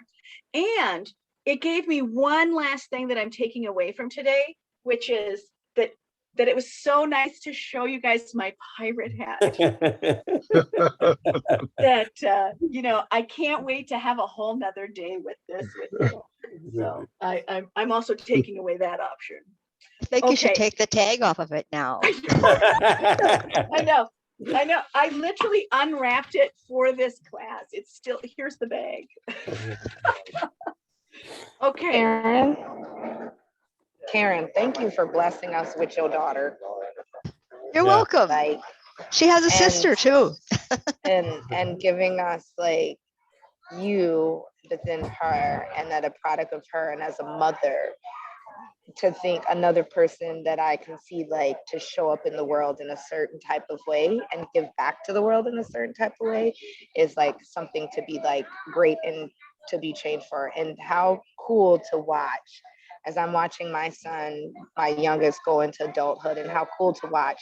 Like, you get to seriously watch that you create a human that changes other humans' lives, and which are able to change other humans' lives. Like, that's the great seed to be able to. I only wish that I pray that my kids show up in the world in that type of way and honor me as their mother in that type of way. It's the first time I think it's cool that somebody called their mom by their name and not mom. Oh, interesting. Yeah. Yeah. You know, you'll find this because we've worked in lots of places together, but because people love you, you know, there's so many people that love me, that they will love on her and they'll miss her. And because she loves me, she'll allow herself to be missed. And that is, if I just, you know, if I make one small change, everybody gets to love on Karen. Some people have known us for 15 or 20 years and didn't know that she was my mom. Mm. And so they really got to have a real relationship with Karen Karsten as Karen Karsten. Mm. And it's amazing how people don't pick up on the fact that my son is named Karsten because grandma named him. He actually has That's actually three. how I remember her last name. Yeah. Yeah, and well, all of his names are last names. Yes, all of his last names are names that were given to him. So his biological father, who has passed, is his middle name, and then my adoptive father is his last name. He has the last name Mike Worth, like mine. So these were all names that were gifted to him. So maybe that's why he's, you know, so much personality. But yeah, so that is the way I feel about it, is that now that you know she's my mom, you can love her up any way you want. But Nice. It's fun to know Karen as Karen. All right, you guys, I thank you so much. I will see you at next piece, and anything that you want to put into that Facebook page, you know, enjoy it while it's here. Enjoy it while it's here. right. Okay. All right. Thank you, Mickey. Be Bye, everybody. well. I'll see you soon. Peace to Bye. everybody. Yeah. God bless. Bye.